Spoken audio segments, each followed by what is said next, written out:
Welcome to the MMA Roadshow, episode number 95. My name is John Morgan. Cold Coffee is with me. We are in Los Angeles. We are at the Sheraton Gateway LAX. That is just right outside. We can literally see airplanes landing all day long right outside of our window here at LAX. And, of course, we're in town for Bellator 170, Ortiz versus Sonnen. That is right. It is the retirement fight of Tito Ortiz. It is the long-awaited return of Chael Sonnen. And Cold Coffee, we really don't get to make it out to Bellator events too much, so it's a little bit different feel. That's true. That's true.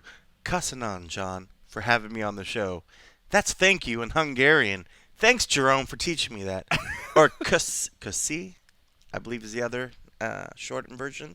What I like to acquaint as saying, like, thanks, brah, but not quite. You're so cultured. I'm very cultured. We should probably give French Jerome a shout out because we do have the Palinka now. We do have the Palinka now that I am struggling to finish off. Yes, but I'm we working did on it. It made the trip. And we decided to start out with that, Jerome, rather than have a couple beers and ease our way into it. And that was probably not the right call. It was a little jarring. Whew. I mean, it's 40%, so 80 proof. It's not that strong, but it has a very unique, strong taste. So I don't know if we should have, like, I don't want to wussify it. And, a lot of times if we chill things, right, it makes it, like, smoother. So he's probably like, you fucking pansies. Right. You don't chill. You just eat that on your cereal or whatever. But no, it was it was a little rough to start. But I, like a man, at least took my gulp and then finished it with a little bit of Gatorade. I'm sipping mine along with some Gatorade. Along with some Gatorade.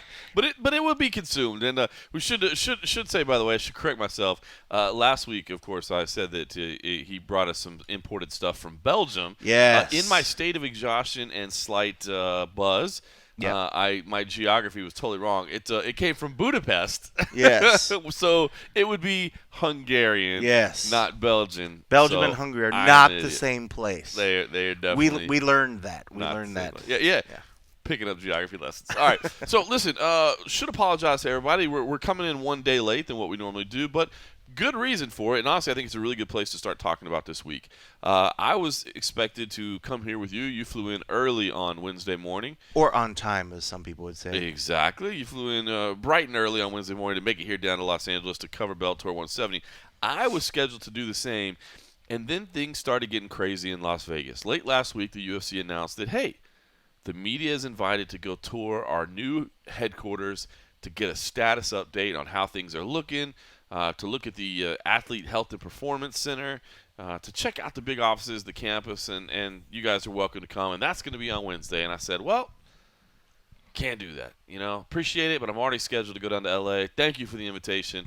But I can't go. Again, I'm sorry. I'm already going to Los Angeles. So they went back to the drawing board. So because it was really me they were like, after. We haven't got John yet. We haven't got John yet. What can we do next? So what did they do then? So then they rolled it out a little bit more and they said, no, you know what? We're also going to do a UFC 209 on sale press conference, and at the on sale press conference we'll have Stephen Wonderboy Thompson. We'll have the champ Tyron Woodley. Oh, that's good. That's a good little update. And we'll add Khabib Nurmagomedov and Tony Ferguson. Well, I thought you, after hearing Tyron and Stephen, you were like, that's still not enough. So they went back to the drawing board, and they said, how can we get Morgan? I will say, no disrespect to Tyron Woodley and Wonderboy Thompson. No disrespect whatsoever. But I will say, the breaking point for me was Khabib and Tony Ferguson because Wonderboy and Tyron had been out doing everything, right? Yeah. They were in LA the day before as well. Yeah, so I was like, everybody's hearing their story. Yeah, it's all out there. There's nothing we will do. But then they said Khabib and Tony Ferguson are going to be there. And I was Khabib, if you prefer. Khabib, he's up there. The Khabib guy. The fucking Khabib guy. He's going to fucking rip his head off. Oh, man. Fucking Khabib. Shout out to Joey Diaz. Yeah, no, so that really honestly was the breaking point for me. And at that point, I was like, listen, we got to do it. And it's funny because, we're constantly talking about, without talking hard data and hard numbers, we do kind of share insights behind the scenes of what our traffic looks like. Just slightly limped numbers? I don't think we can talk about numbers at all because I think that's in our contract, so we get in trouble. But, I do like to kind of give an idea. Like I'll say, well, as a website, operator, we see statistics. Listen, man. Khabib Nurmagomedov, the numbers that this guy gets, are huge. He moves the needle. He moves is the what needle. you consider a needle mover, and it's as much as people can say, "Oh, well, I don't believe that. I don't believe it." The shit, it's true. Yep. I mean, go look at any of his stuff online. You're gonna see people comment. You're gonna see whatever. I mean, the dude does it. I mean, I think plus two. I mean, he's got that ick factor. I know in my books when I think of guys that. There's Connor. He's like this untouchable guy, and there's a short list of guys who have the skills. He's the one I think even more so than Tony. Tony's right there as well, but he's the guy I think a lot of people have been talking for a while. Oh, I'd like to see his style match up. Yes. So now he's the same thing. When we saw, anytime you see any new contender, there's that immediate rush of people like, oh, because now I think we're even getting people that are on the outside like, who's this guy I keep hearing about that everybody's talking like that's the guy that's going to take Connor, and the numbers show it. They really, really do. And he's always got good stuff to say. I mean, well, that's just it. I mean, listen, Tony Ferguson. This fight, number one, Khabib Nurmagomedov versus Tony Ferguson is honestly one of the top fights on my list of fights to see. Khabib versus Tony Henderson. I cannot wait to see this fight. And he's ruined that for me now. Great, every time you say Khabib, this fucking Khabib, this Khabib gig. No, but that's a fight that I can't wait to see, man. It really is. And Tony Ferguson, man, how exciting has that guy been as of late? I mean, his whole career's been fun to watch, but he's on a tear right now. Yeah, he sure is. And he's fun in interviews, man. He's always fun got as his well. sunglasses on. He's talking some trash. But you're right, Khabib has gone out of his way to learn English. And, yeah, he makes some mistakes here and there, but it's awesome. It's like this humble trash talk. You know what I mean? Like, it's just very, I guess, kind of that Russian cold, direct delivery where it's just like, damn, dude. I must break you. Yeah. That's all you need. It's great. I must break 4 words, and so much was said. Yes, I just counted on my fingers that was pretty there. funny. Yeah, you guys couldn't see that. He literally counted on his fingers. I must break you. It was funny. But the funny part was, as you were counting on your fingers, I thought you got to your pinky, and I was like, there's not 5 words there, bro. Like, what are you counting?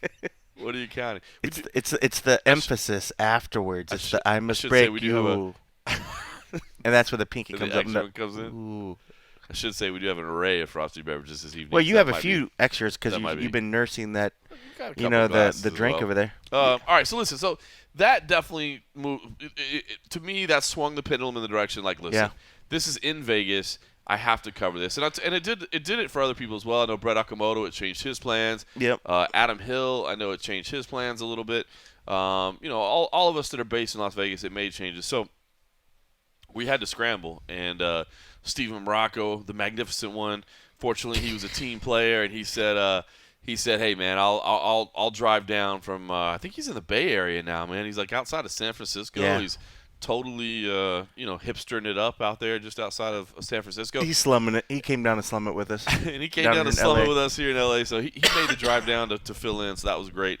I will say it's funny because now since I've been here, so I should say I say all that to say that we changed the schedule of recording because basically we talked about doing obviously we do it every Thursday night. Came back to that. We do it every Thursday night. We always do it every Thursday night. I mean, dude, come hell or high water, no matter where we are in the world, we have found a way to do it on Thursday night. But this was kind of a unique week in the fact that basically I got off a plane and you and I had been in 2 different places, and I think it really would have been us just sitting down and talking about what happened in Vegas, what happened in LA, but it would have been a very one-sided discussion on each side of it. Yeah. And to give us that extra 24 hours, we got to kind of hang out, soak in the Bellator experience a little bit more. You and I got to talk with some Bellator staff. You got to see all the footage I collected from Las Vegas.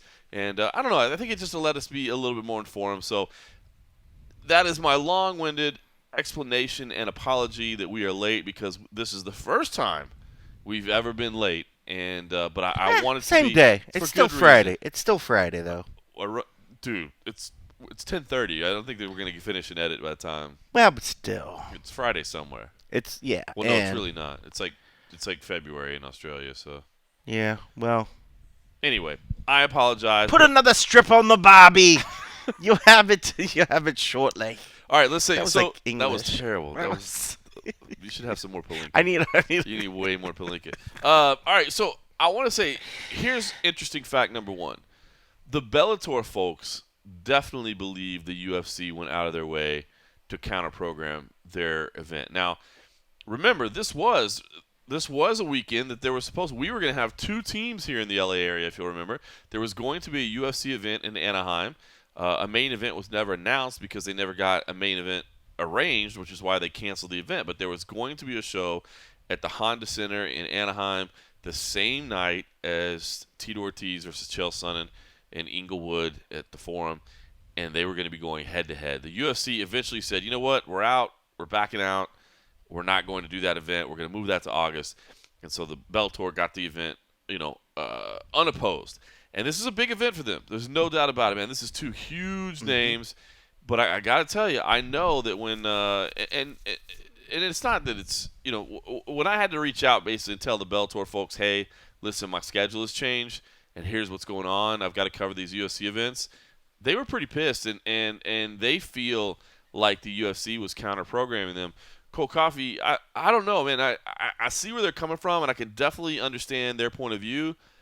But I don't know. Do you think the UFC consciously went out of their way to schedule these media events to potentially sabotage what was going on with the pre-media coverage for Bellator? Hell yes. I mean, quite possibly, yes. I mean, let's be honest. It's a rarity for the UFC to have like an off week. So for them to set up anything, one, they got to keep the ball rolling. I think on them, they're so used to having stuff going, they got to keep the ball rolling. It's the only time they could do something sort of kind of plan ahead. So I could see why they wanted to do something. But just when they were just ratcheting up some of the things, and having the tour that they know people want to see, I mean, part of it, you figure they could do that same gym visit, the same headquarters visit. Oh, yeah. On a Vegas fight week. The headquarters isn't even done yet. Yeah, so I mean, there was no rush for that. They could have waited to that. So for the fact that they stepped that up, dangled that carrot, and then to bring a champ back into Vegas, not even just a guy that's fighting on the card, because sometimes they'll bring guys that are just fighting on the card and they'll have them come to Zuffa headquarters. So the fact that they're bringing the champ, and then they even that ratcheted it up with this interim belt guys that are fighting as well. I mean, I completely think they knew what they were going on. I mean, they're smart enough. It's not like they do live in a bubble, but I think they also are looking around to see what everybody else is doing, and the only one that matters, sorry to some of the other small ones, is Bellator. Of course. And Victor's already in their pocket, and they don't care. They're not going to try to counter, produce any of that or promote any of that stuff. But for this, completely, I think when it came to the matter of, who can we, possibly divert eyeballs away? Of course, I'm sure, even though if it wasn't initially their agenda, I'm sure that they were happy that a byproduct of what they were doing. See, that's what I wonder. Is like, is it a byproduct or was it? Because I personally, and granted, man, I get criticized for being naive sometimes. I personally don't think that they scheduled it just because they were like, dude, we got nothing going on this week, and Bellator's got something going on. Oh, and by the way, most of our media is here that's going to go cover it. We can pull them away and limit their pre-fight coverage. I don't know, man. I kind of thought that's not the case. That it was just a little bit of a coincidence. Well, when's that fight happening? When's the Thompson Woodley fight happening? March 4th. So that's 2 months away. Yeah, but it was awesome. But the tickets went on sale today. Yeah, but I don't know. Yeah, they threw some shit together. It's way, yeah. I mean, all right, I'll be the opposite side of you. I'm gonna play the bad guy and think that completely they pushed up some stuff that normally, if you look back in the past, they'll have some ticket on sales and they'll have pressers if there's big thing, but they open it up for everybody and they want everybody to be there. Feels and like everybody it's would been have a while since they brought people to Vegas. Yes, for something like this is completely out of character, not following what they've been doing. Which, if it's a sign of different things to come, that's great. So we can expect to have headliners 2 months in advance in Vegas. That'll be great if they're starting that. I don't see that happening. And so the fact that that's not going to happen, I guarantee it was because, one, it's an off week. So I'll give them that. I'll give them the credit that it's an off week. But I also think that, one, it's an off week, but just so happens to be Bellator's putting on the biggest event that they put on. Screw on this has got to be the biggest event. Well, in terms of sheer power No, I agree. of names. Dude, I mean, think- it's maybe think not that- the biggest event from top to bottom. I think they're going to do great ratings. Oh, Yeah. no, yeah. No, I mean, there's, but- there's 18 fights on the card, and really only a Fucking handful of them. ridiculous, It is though. ridiculous. I get it, man. You want your local ticket sellers, but 18 fights? It's Holy nuts. Christ. I looked at the fight card and I was like, wait, what's all this extra stuff down here at the bottom? I'm like, The good thing is, like, they run them really fast. Like, they run Yeah. them, like, faster than Fight Pass. You know what I mean? But, dude, 18 fights, it's a lot. And a handful of them are going to be after the main event. which is kind of weird how they do that. If nobody's Yeah, ever because seen we'll their be at a things. press conference. Yeah, so like they run the big bulk of them at the beginning, and then they throw the prelims after. After Yeah. all the media's went in the back to do a press conference or whatever, there's fights still going on. Well, the reason for that is that when you have local ticket sellers like that, Mm-hmm. a lot of times, like, friends and family and all that will show up to see their fight. Sure. And if you have them before the main event, then they leave because they want to Sure. go hang out with their friends and family, and now you got empty seats. Yeah, but do you think mom and pop that watches their son? Well, I guess mom and pop would, but the brother, the sister might be like, hey, I want to see that Chael guy and the Tito guy at the end. I'm gonna stick around. You're right. In this particular You know, situation, you think. because they're already coming. They're gonna make the trek down into LA. I'm not sure where they are. And it's a Saturday fight, not a Friday fight, so Yeah. it's not like you're worried about people getting off work and not getting there in time. Yeah, I mean, it's just so bizarre sometimes. I get it. You want to keep them, but if that's your main draw of tickets, is the fact that you're counting on your fighters that you sign to sell your product for you, Yeah. that shows that the product's kind of weak. That if you're worried about people leaving just for the fact of random Joe Schmo who's fighting his first professional fight, sold 35 tickets to his mom's book club, and we got to keep them in the seats, Yeah. that's kind of sad. I mean, it's the reality, but you're right. When you break it down You know? like that, it is kind of sad. And I think this would be a unique situation where you're right. I can't imagine people going, I'm going to I'd leave go- before you see Chael and Tito Ortiz fight his last a fight. UFC Hall of Famer fight Yeah. his last. I would Yeah. stick around. I You're mean, right. I think they loaded. I think there's too many. 18 is too many. It's too many. it's so crazy.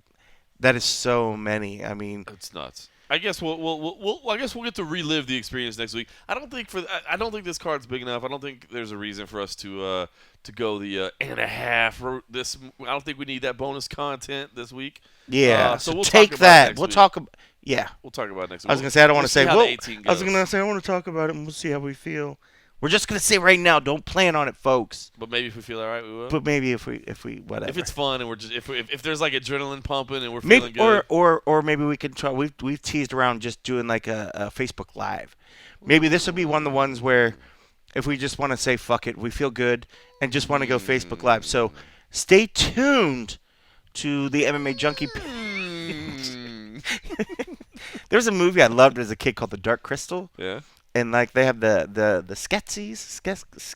I can't speak right now. Dark Crystal's Skeksis? like a rat or something like that. No, that's you're thinking the Rats and Nim. How the hell did I go from Dark I don't Crystal to know. Rats Well, and they were Nim? both. I think they were both. No, Jim Henson didn't have anything with the Rats and Nim because that was animated, but which was an awesome movie, by the way. If you're into that kind of thing, but yeah, they had these creatures and they were like, girlfriend. But that's what I thought you were doing. But obviously, since you don't know that movie, you just somehow have that. Or maybe they copied everybody else in the world that already did it, but Totally. whatever. All right, well, let's talk about what I did. But we'll see. But yeah, we'll stay see. tuned. So maybe a Facebook Live because That'd we've be been fun. meaning to mess around with that anyways. So maybe we'll do that. And if we do that, it'll push to our Facebook page and it'll push to the junkie or All not right. the junkie, not junkie, but the MMA Roadshow YouTube All page. right. So you guys have to subscribe or follow it on Facebook and subscribe to the YouTube All right, page. we'll see how we're feeling. If it's a fun Yeah. night, there's some adrenaline pumping. I think the card's actually going to be pretty fun. Yeah. The main card, anyway. I don't know about the 18, the 13 prelims. We'll see how that Yeah. goes. All right, so let's talk about what did happen while I was in Vegas, since I did stay there. First of all, Shamuda. Shamuga. Oh God! First, I did a tour of the new campus, the UFC headquarters. It's not done yet, but it's getting close. They expect to move in late April, early May. Cold Coffee, I know you're not down in that part of the Las Vegas Valley too much, but this thing is impressive, man. It really is. And what's really kind of the centerpiece of it is not of course, the office space. The office is actually very similar to the old office, except it's just larger. It's just a lot more space. You've got the grunts, if you will, on the bottom floor there. They're in a big open area. There's the glass-walled offices off to the side. I mean, it almost looks exactly like the floor of the office does right now, except just much bigger. And then, of course, much bigger. Yeah, much bigger. And then, of course, you've got the executives on the second floor, as they always were. Some very nice, large offices for the big dogs. So you can look down upon all the little ones. ones. You can look down upon the peons below them. So that's set up very similar. There is a huge dining area and cafeteria for everybody there. So that's a massive area there where they kind of anticipate everybody crossing paths and, corporate speak for, having interactions. Not the executives, of course. I'm sure they'll still have their dining thing with their little chef. They ain't coming down there with you guys. Ain't no doubt about it. But the Athlete Health and Wellness Center, this thing, dude, is impressive, man. The equipment's not in there, but we got walked through it, and they showed us all the rooms. Forrest Griffin was there. A couple of USC staff members were there as well. Obviously, Lawrence Epstein was kind of heading the whole thing up. Before he heads out? Yes. I think he's sticking around for a while, man. I think Lawrence is going to be there. I don't know. Well, I'll tell you why. All right. We'll maybe you'll expand on that later. So, so we took a tour of this whole thing, and the facility itself is phenomenal, man. The things that are going to be available in there, and it's going to be free to all the athletes. And here's what I thought was cool. They said, number one, obviously, it's free to anybody on the roster.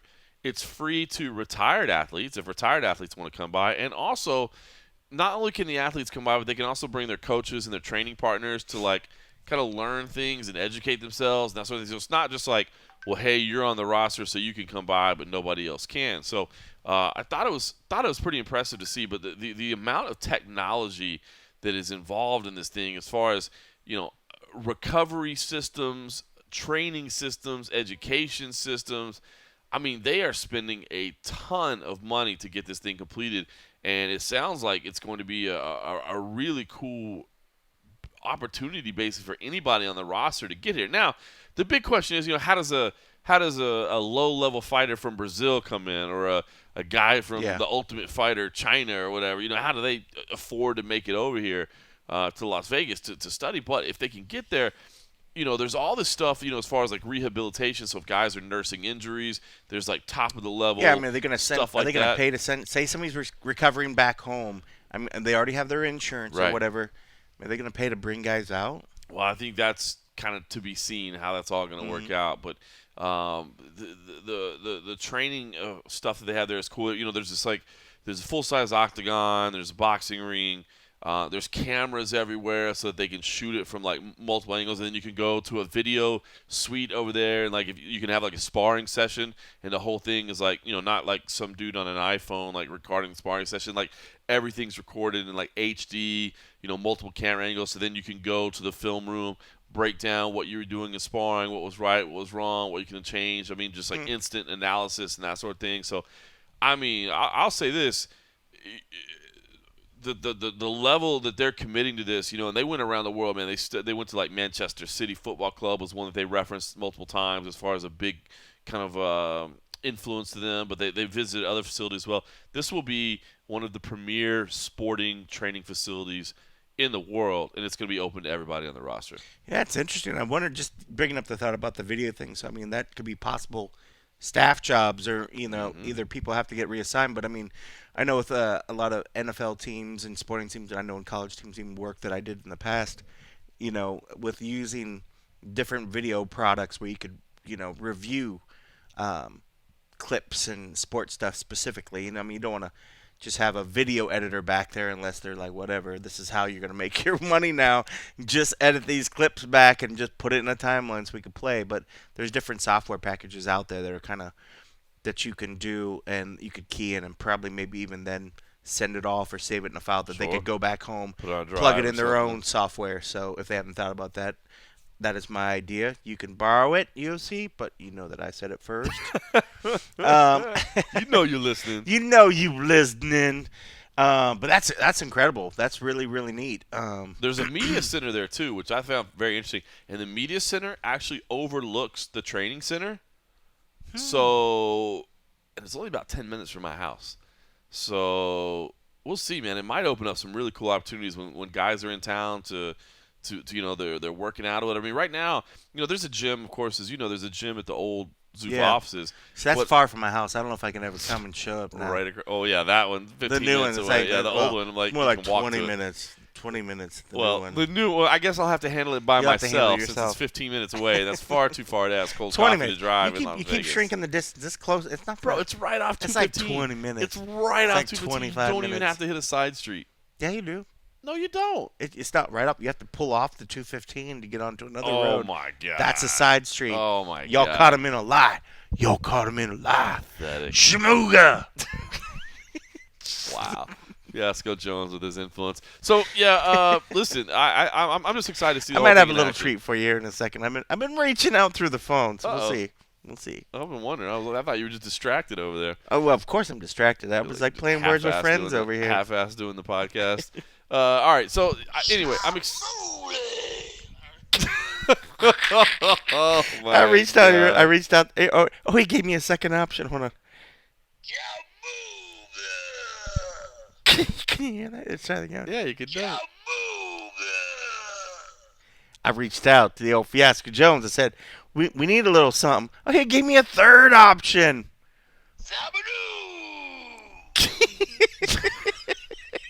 Well, at least you're doing. This kid was At least sleeping. you're doing important He's stuff like, over he's there. like, can I get it to you in the morning? I was like, man, we're taping right now. He's like, I was like, go out back. He's like, he'll still hear me.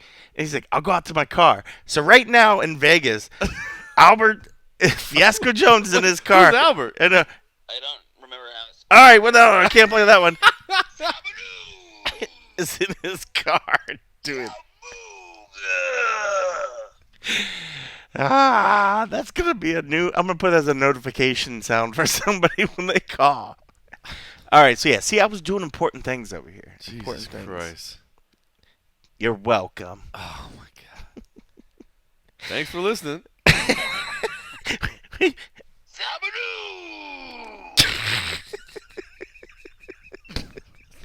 All right, man. No more Palinka for you. No more Palinka for Cold Coffee. All right, so I'm excited to see this thing open. We'll see what happens. I'm interested to see how the fighters kind of buy in and how they utilize this stuff. But it is pretty cool stuff, and I will be interested to see if like the media center that's right there will allow us kind of some more access to athletes while they're in town. Maybe bank some extra interviews, some extra stuff for MMA Junkie and the MMA Roadshow, of course. So. Now, here's something else that's nice that happened. Because of that tour, I was actually able to kind of talk to some WME people, which it's the first time I've had a chance to talk to WME IMG people, which was very, nice because, to be honest, up to this point, it's been just a nameless, faceless company that bought the UFC that I have zero access to. And now, this fired was not, a lot of our friends. There you They're go, very too. mean people. Well, except for the people that you met, obviously. They were giant people. God, no more Palinka for you. No, this was kind of some very just casual, off-record conversations, and certainly not indicative or of anything that we can report or the entire direction of things moving forward. But here's kind of what I gathered. First of all, the weird thing has been, right, that they haven't talked to us at all. Like, I mean, Ari, Patrick Whitesell, nobody's said anything at all, and I think it's been kind of weird, right? And we did talk to him about that a little bit, and it was like, hey, listen, just kind of off record, I think you'll see more from us in the future, but the bottom line is I think they didn't want to get out and start talking about stuff they didn't know. They wanted to make sure they learn the business as well as they can before they come out and start speaking on record and saying things. Now, they're still going through, as it was referred to me, Dana and Lawrence are going to be the ones that are really heading the company. So that's why I said, Lawrence Epstein, it sounds like maybe he will be around longer than you might anticipate, or at least that's the way they're looking at it now because, they see him as a continued leader of the company. But it does sound like maybe we'll hear some more from that side of the organization later on. But they're just, right now, they kind of want to study everything and learn everything, and they don't want to come out talking about something that they don't that they don't necessarily know about yet. And honestly, as weird as it's been, not hearing from it at all, I can kind of respect that position. Yeah. I mean, I guess so. I mean, honestly, the company was running fine as is. I mean, really, they just bought it. nobody's expecting them to swoop in and have any life-changing, mind-altering additions. I mean, if anything else, I think people realized it was the connections and the people that they were going to maybe open up the doors they were going to 100%. open. I mean, the product works. The things that they're doing right now work. I think, we expected, the different redundant positions and certain things to kind of go away. So I don't know. I guess I wasn't expecting to hear too much from them all too often. I mean, because if it ain't broke, why fix? Why fix it? Right. So that's good. It's good that they're at least reaching out. And who knows? But it's just, maybe after a year, it's strange, that we, haven't seen Ari, getting him on camera to kind of pick his brains about things. I mean, because you can get on record and talk about shit. You don't have to know anything about the sport. Nobody's asking you to promote the next event. How about just talk about the company a little bit, about that you decided to pay $4 billion for? You probably know a little something about it You if you're willing to spend that. $4 billion. Yeah, I mean, I think there's enough Good there. point. If you can't talk about something that you put that much money about, Maybe you shouldn't have then spent you $4 just, billion on it. just maybe. So I mean, I'm sure it'll happen sometime this year. I mean, so there's no rush, but it does make sense that people want to see who the new overlords. People want to see who Dana, reports to. I think there's been all that talk about Ari and Dana possibly butting heads, but now we see Dana a little bit more, which is great. But it would just be nice to kind of see the other person, the name that we keep hearing about and the random guy we see up on stage every once in a while. It'd be interesting to hear from him and hear his take and hear what really drove him, because we know that the sport's growing. We know it's getting bigger and bigger and bigger, but you literally made the biggest sports buy Ever. that we have. Ever. What made you want to do that? What brought you to the sport? There's a lot of interesting things that it would be neat to hear his thoughts. Was it just a business move? Are you a fan of the sport?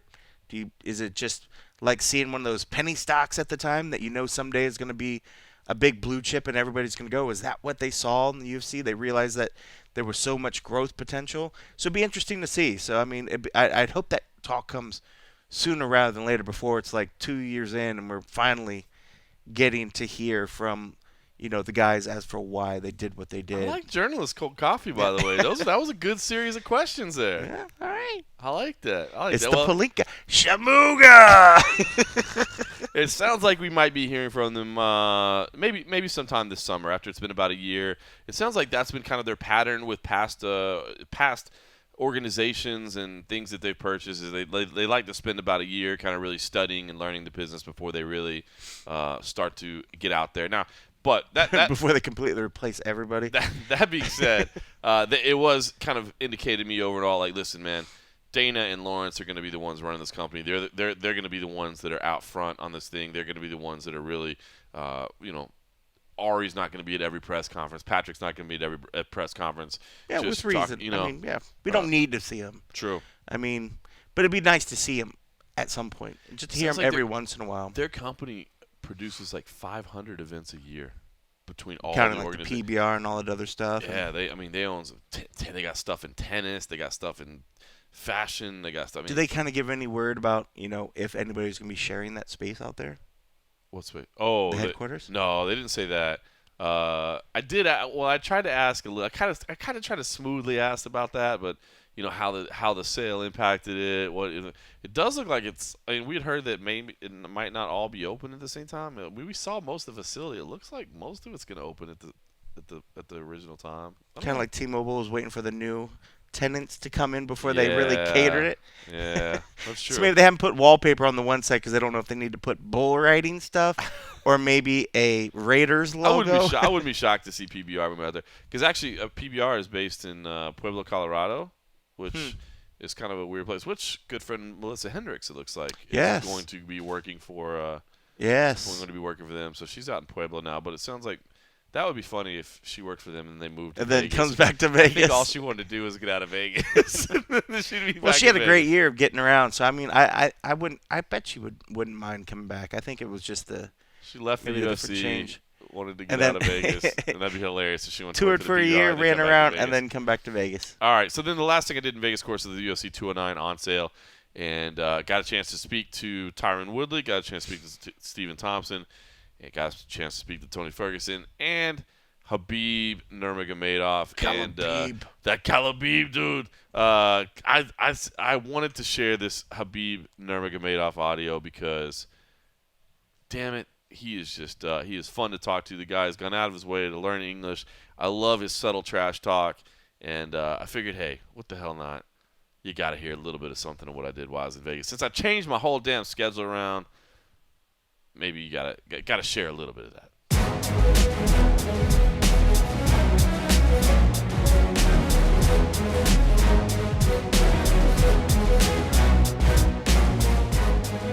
Well, Khabib, I feel like it's been a little bit of a journey to get here. You know, it took a while to get this matchup made. Now that you actually have the fight and it's here, how does it feel? I feel great.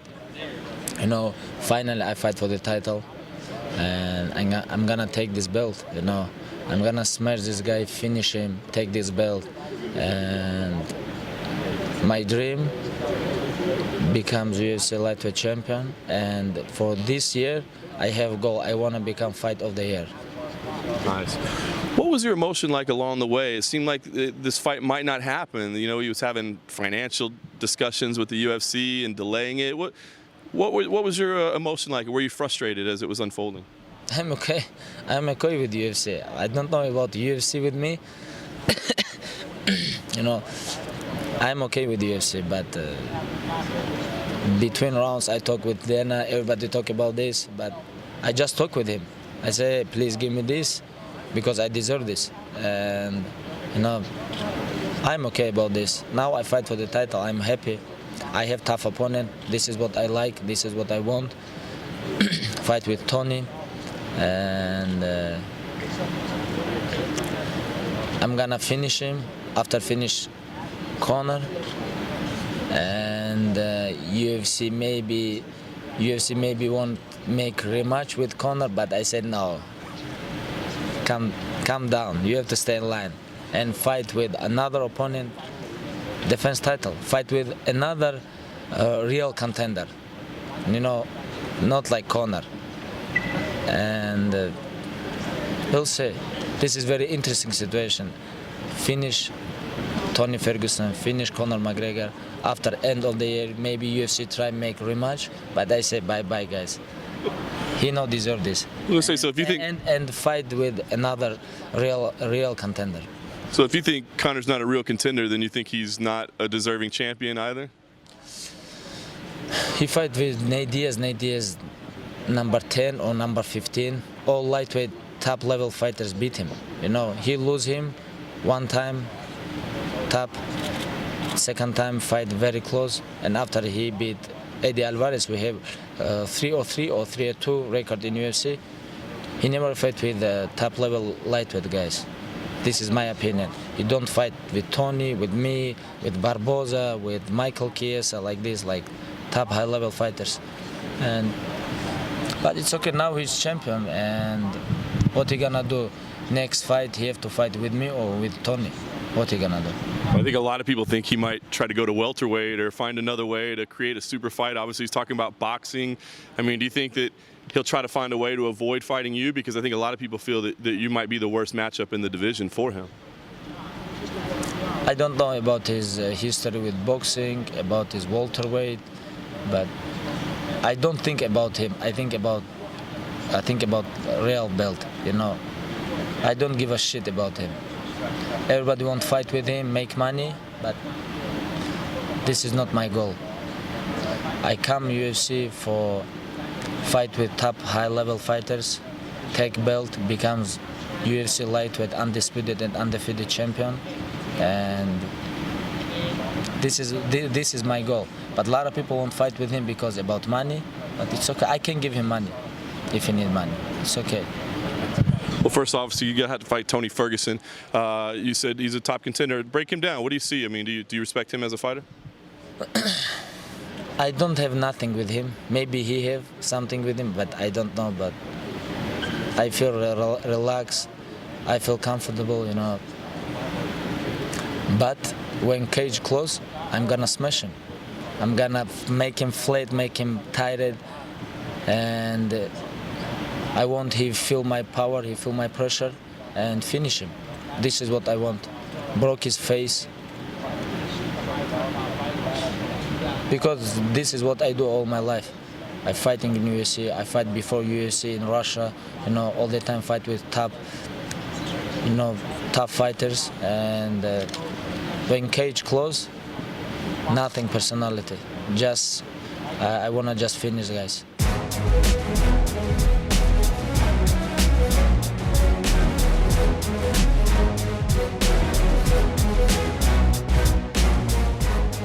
Welcome back to the MMA Road Show. That was Khabib Nurmagomedov and cold coffee, man. I tell you what, I think right now I'm picking Khabib in that fight, but Tony Ferguson, damn, dude. To me, this is like a coin flip kind of fight.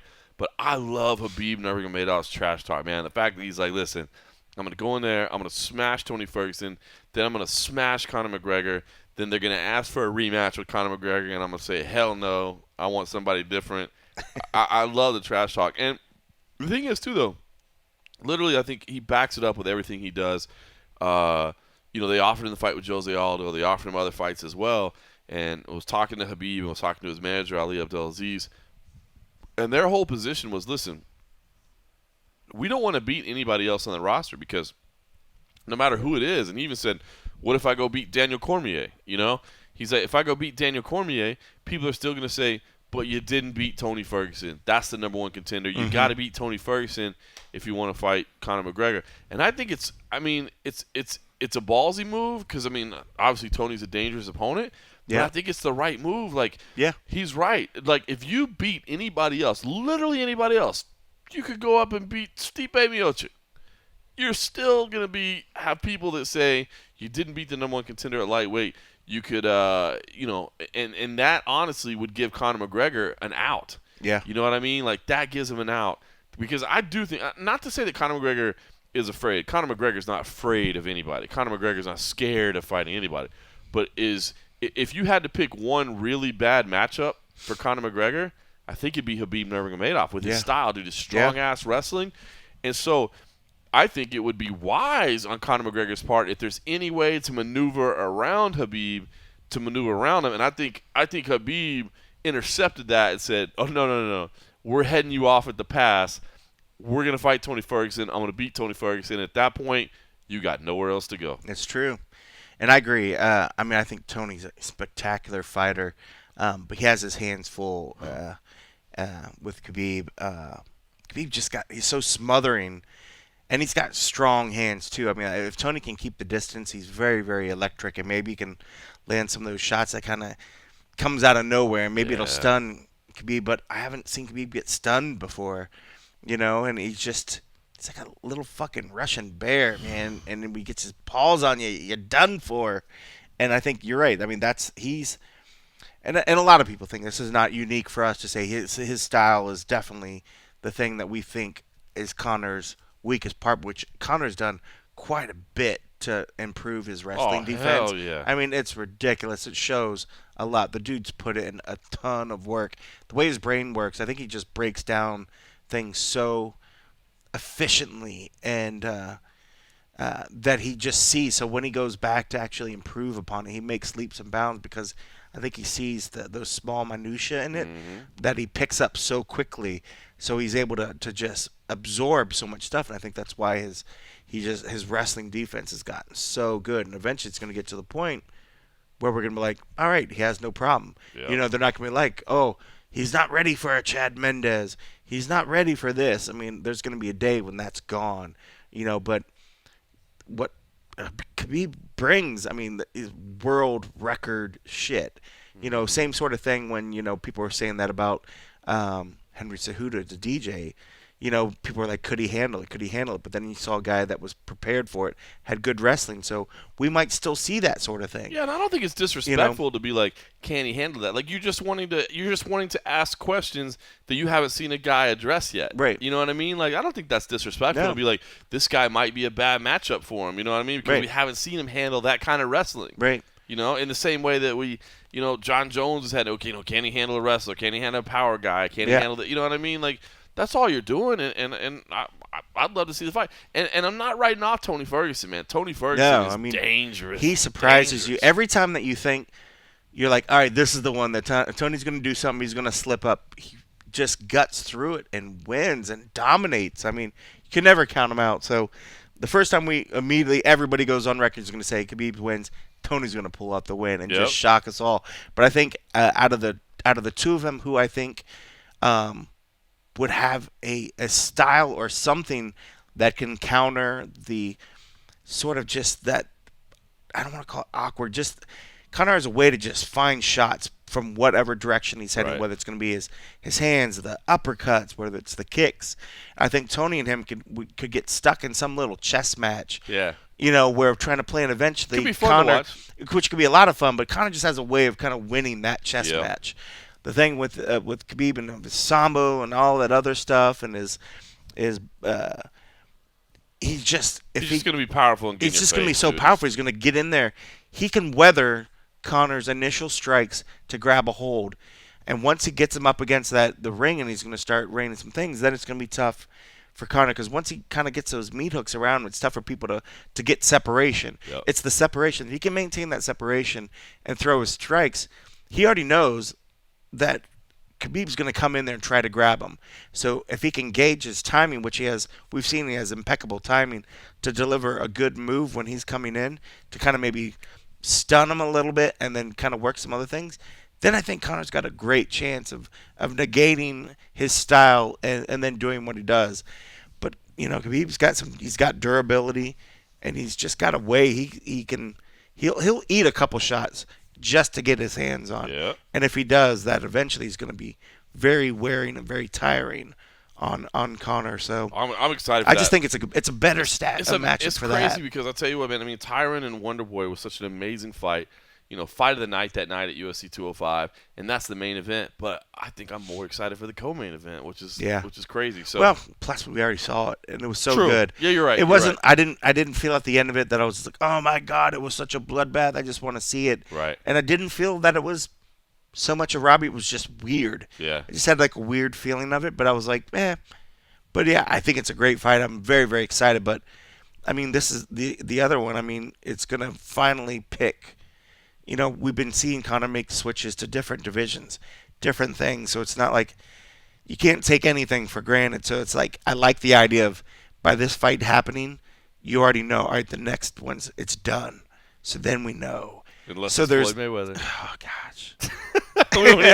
we wouldn't even go down that road. All right, well, listen, while I was taking care of all that in Las Vegas, you had to come out here to Los Angeles a little bit before me. Just kind of want to get your feel. You know, the first day obviously was a long day for you, man. I know you woke up early in the morning, got on the plane at like 6 in the morning, flew to L.A., and then right away went to an open workout session and ended up coming back to the hotel.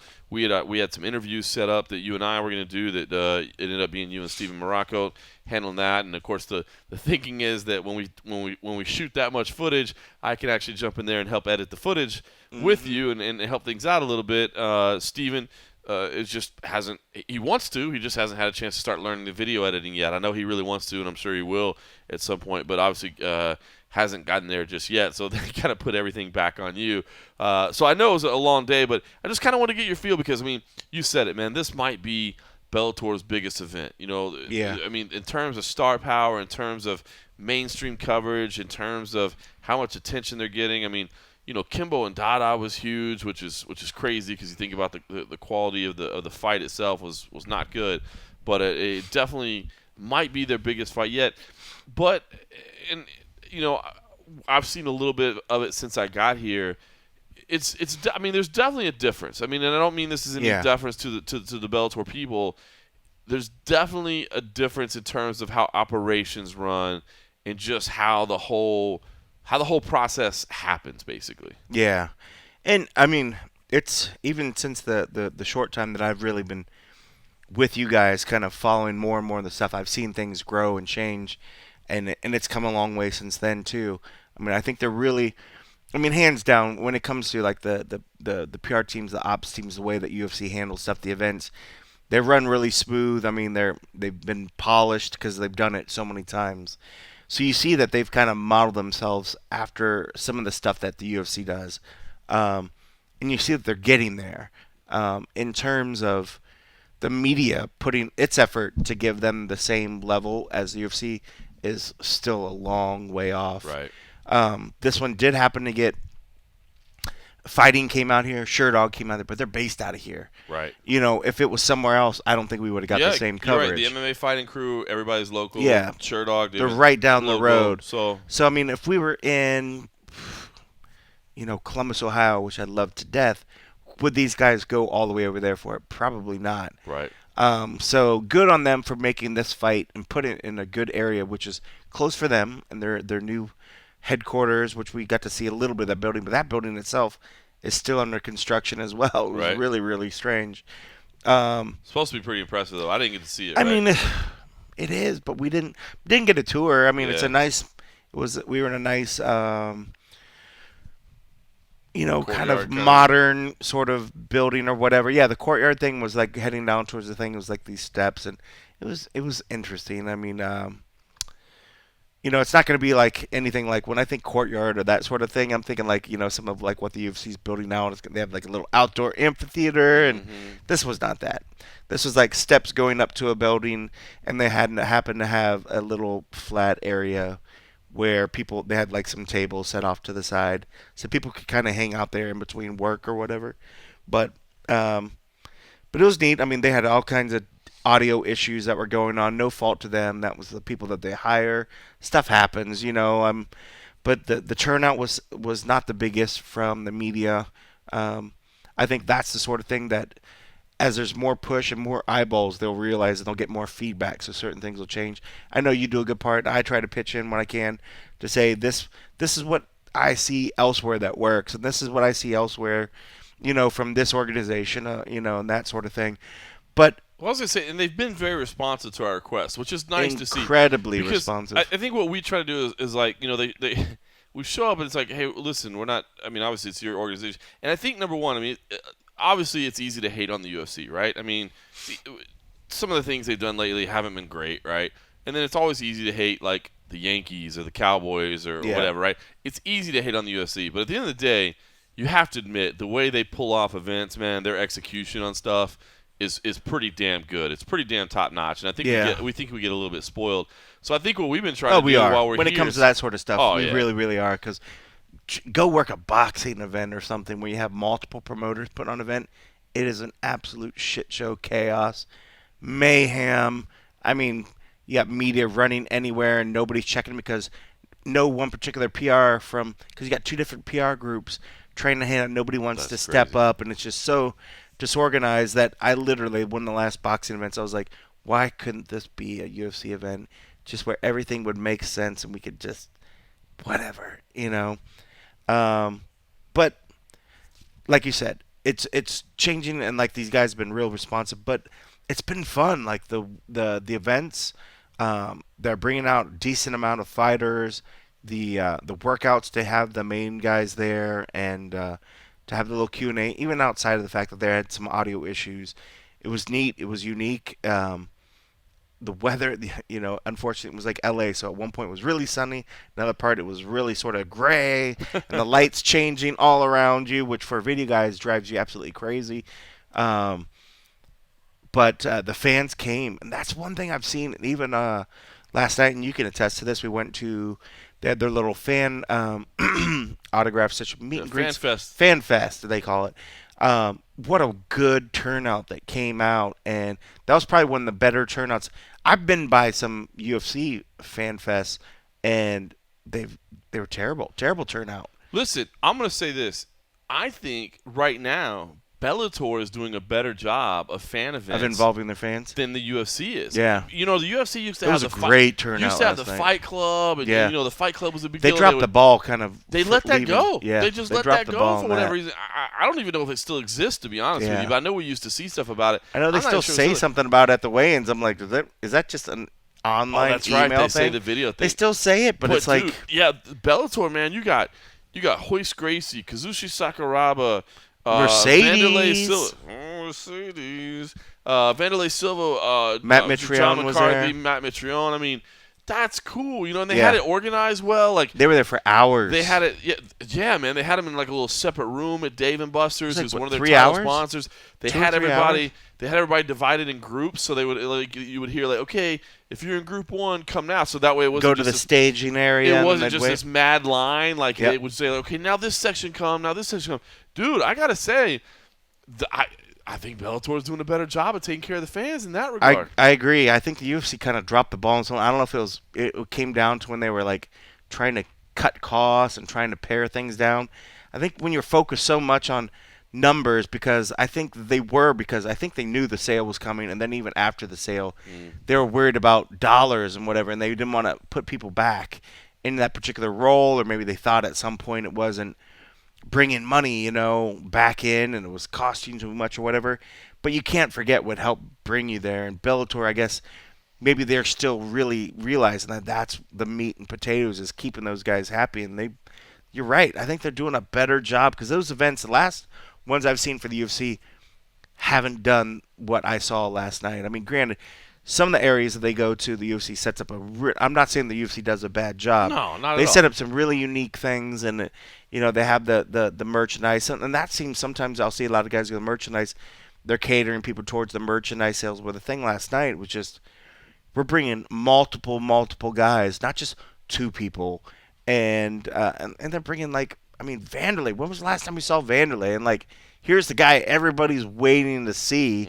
Haven't seen him for everywhere. And but it was cool. But like, everybody was happy. There was in a good location. I mean, granted, it's one of their sponsors. I mean, it's on their backdrop. But kudos to them working it out with their sponsor. Yeah. I mean, if they want to have it at the, if the UFC wants to do something at the Bud Light factory or wherever, and just I'm in. I'm in. People would be very happy and receptive there too. But you're right. I thought it was a great turnout. So good on them. I mean, it's a work in progress.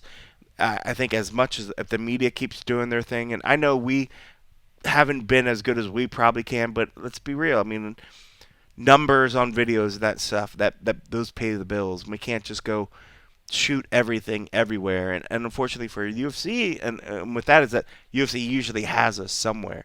We got to go where the people are paying attention. And right now, most of that focus, people are paying more attention to the UFC stuff than the Bellator stuff. Even a low traffic UFC event, even the lower traffic a fight night event is doing on the whole better. But I mean, the videos that I've seen that we put out from Tito and Shale have been doing good, because it's them. So it's great that Bellator, they have a way of finding those key people and build an event around that. So they're doing good on that, and but it's been a good week. It's been good. I can't say that I've been frustrated. No, which for me is something.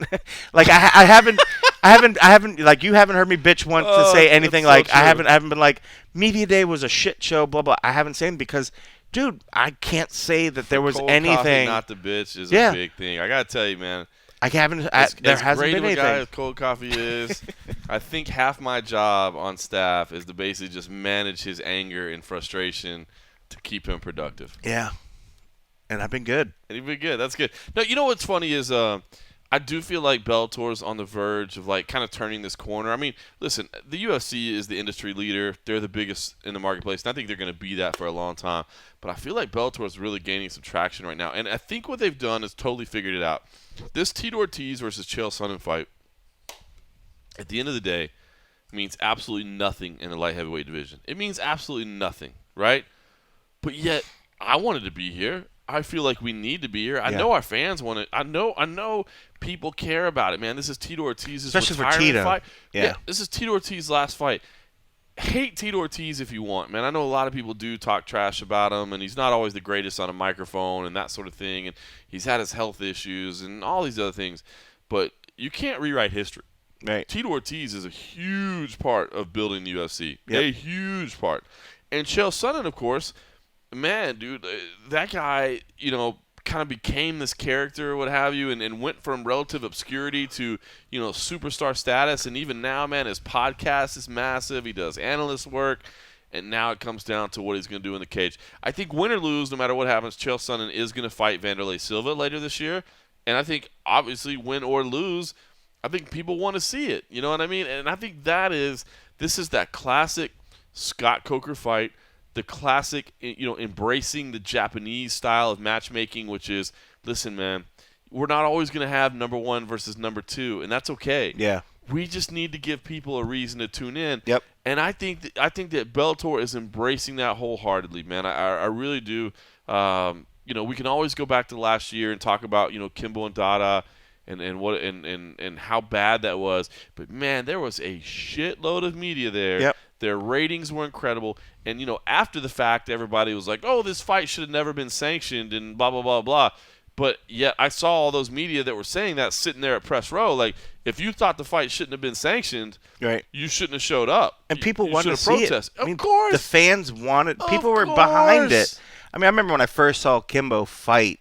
You're watching the videos, like all the backyard stuff. You're like, oh my God, that's incredible. I have to watch this.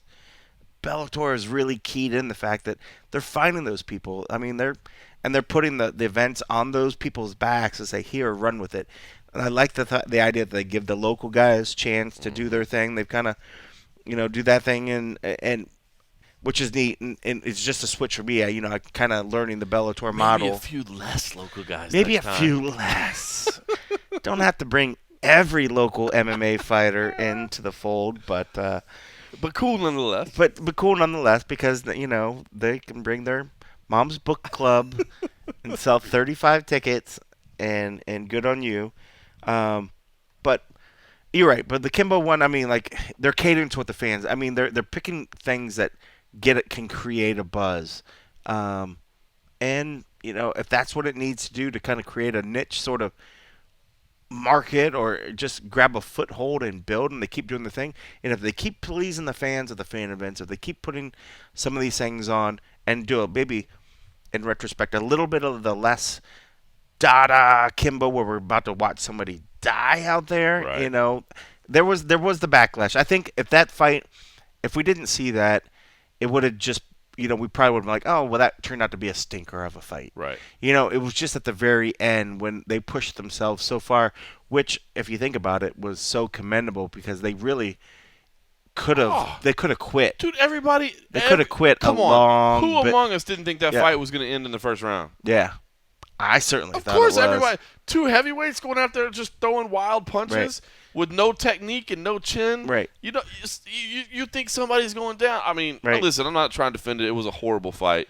But It was terrible, but there's things But that put were it like this. Next week, I'll be in Denver. You're not going to go because Justin Park, our other video guy, he lives in the Denver area, so obviously it just makes sense for him to drive down. So you won't be there. But next week, the main event is Valentina Shevchenko versus Juliana Pena. That's a good one. It's a great fight, right? It's a great fight. And the winner of that fight likely fights for the 135-pound title. So, I mean, it's Which do you likely. think people would rather watch? Kimbo and Dada before they saw it, Kimbo and Dada or Valentina and Juliana? Kimbo and Dada. Exactly. And that's exactly what I'm saying, too, about this. I mean, Tito and Chael, to be honest with you, the result of the fight is almost irrelevant, man. I mean, like, it's not doing anything for anybody. Right. But dude, that's going to be crazy. Is it possible that Tito and Chael could outdraw on Spike Valentino Shevchenko and Juliana Pena on Fox?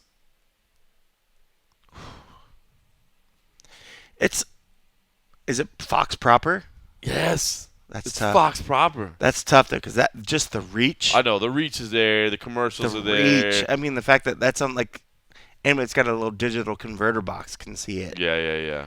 That's tough. But, I mean, But in be terms honest, of people that actually wanted to turn to that channel, I would think more people would want to go to the Spike one, but that's what I'm the other saying. one's just going to win by default. It's crazy. You turn on your damn computer, your TV that's got 3 channels, when you got that little Yeah, digital it's still box, there. you're getting the fight. Yep.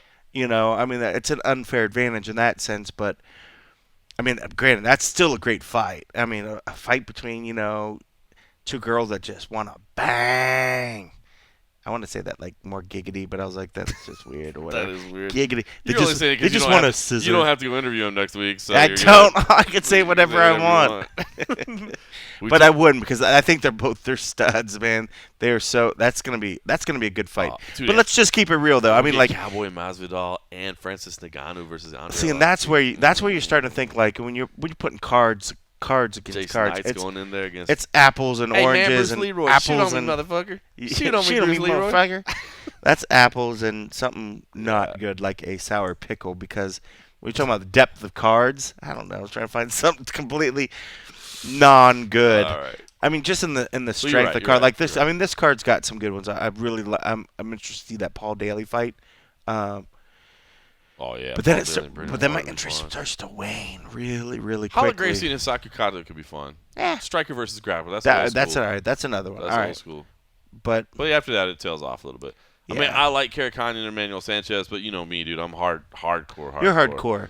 But dude, yeah, I mean, you start getting down to the prelims, and it's thin pickings. You Well, got, plus two, and you got most of them are probably either debuts or yeah, whatever. I mean, you got Shinzo Machida on there, which is cool. Jack May, Cody Bollinger, Kevin Casey, Keith Berry. I mean, you got a couple, but it gets thin pretty quick. So yeah. But no, I agree. But I mean, I guess, you know, the whole reason I want to start going down that path is just the fact that I do feel like Bellator is just finally embracing who they are and embracing what they can be, and that is like it does not make any sense whatsoever to try to go against the UFC like in the same pattern. But you know, in the past, everybody's tried to carve out their niche, be like, "Hey, we'll be a tournament-based organization." Be like, "No, that shit doesn't work." We'll be a team-based organization. No, that shit doesn't work either. You know what I mean? Like, Yeah. we'll do lots of. No, you know what we'll do? We're gonna do the same thing, but we're not going to try to pretend like we've got all the best fighters on the roster because we don't. We don't have all the best fighters. The UFC has 95% of the world's best fighters on their roster. But what we're going to do is we're going to make fights that fans want to see. Like I said, if Right. Tito Ortiz knocks out Chael Sonnen in the first round, knocks him out. I'm talking about clean. Just comes out there and just blasts him. And then immediately after the fight, they announced Chael and Vanderlei for like May. Tell me you're not going to want to see that fight. Oh, of course. You know what I mean? It doesn't even matter what happens in course. this fight. So I think they're embracing who they are and embracing where they're going. And I think that's going to have to come with a little bit of thick skin. Yeah. Sometimes it means that your matchups are Kimbo versus Dada. Yeah. But you know what, man? If millions of people tune in to watch Kimbo versus Dada, I'm sorry. As a business, you probably made the right fight. Yeah. It's you know, it's easy in retrospect to be like, that was completely irresponsible of you, but dude, if people are willing to pay, I mean, this as weird as it sounds to me, it goes back to the whole Conor versus Floyd Mayweather thing. Like, Yeah. it's the stupidest fight ever. It's a stupid boxing And it's match. the only thing you and hear it's about a it. stupid MMA And fight. it's like it's all you're hearing. But dude, tell me you wouldn't pay to watch it. Like, Sure. like if you weren't there to cover it and you were just sitting at home, Yep. wouldn't you be like, take my credit card? I mean, I'd certainly pay that one. I probably would. I mean, him against Pacquiao and him against who else said they wanted to fight him recently? It was Oh, really? I didn't even Oh, see yeah, that. Pacquiao So now came- everybody wants to box him? Pacquiao said it, and Ah, geez. Fox was it? Who fought Tyson? And was it Holyfield?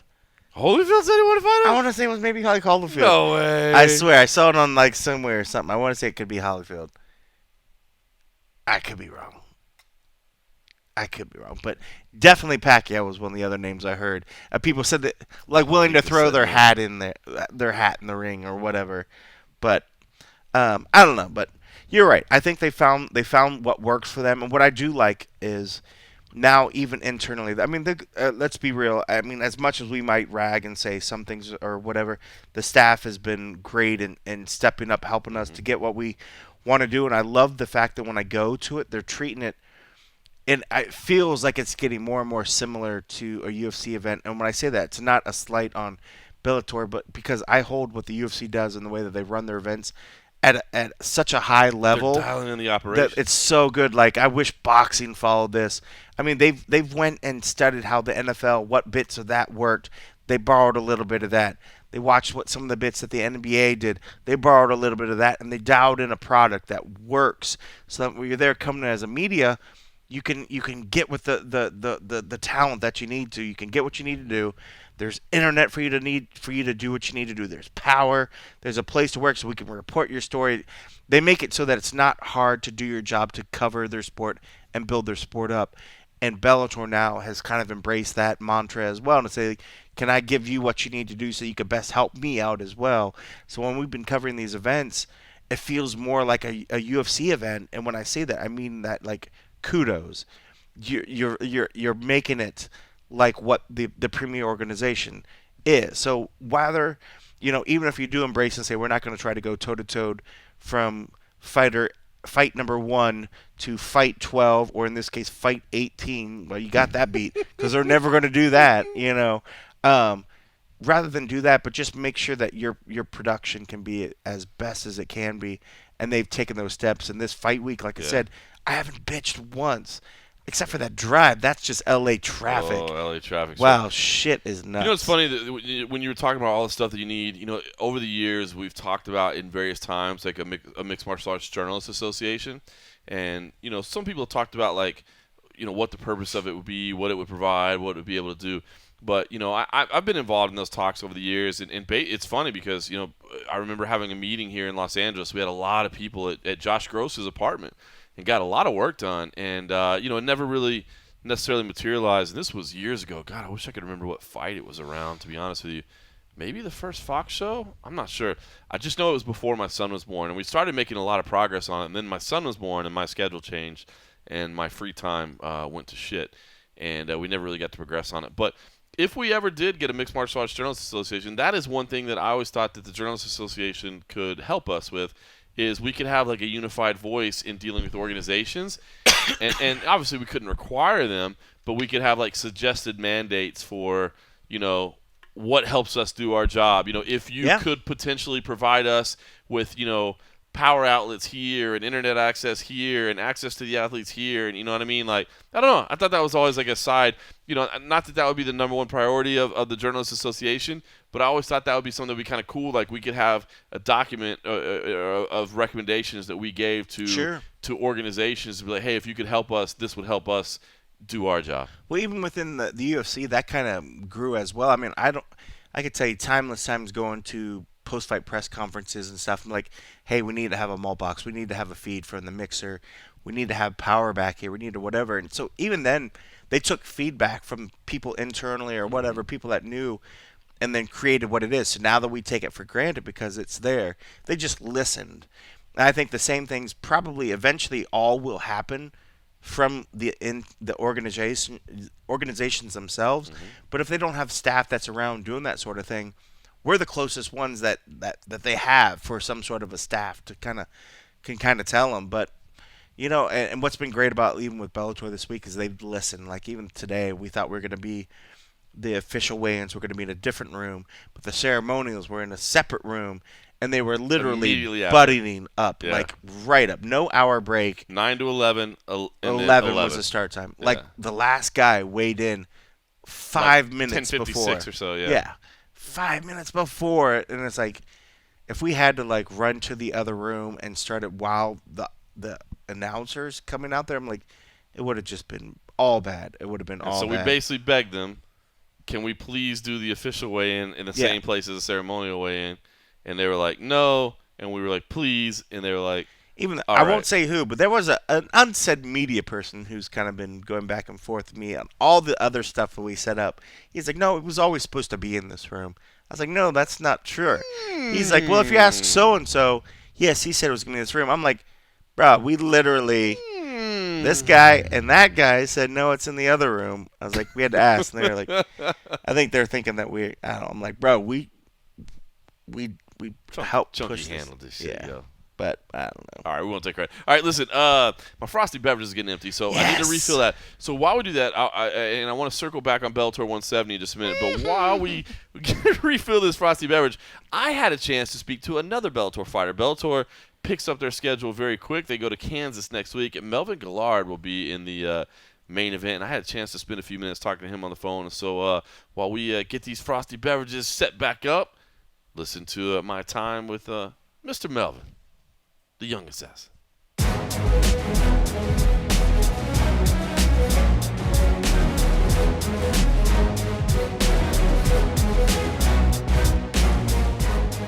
Melvin, how you doing, sir? I'm doing good. What's going on, man? Not much, man. I appreciate you taking the time to catch up, man. No problem. Well, let's just start. I mean, give us an idea where your head's at, man. I mean, I know it's been another little kind of rough stretch here for you, so kind of where's your head at, and how are you feeling right now?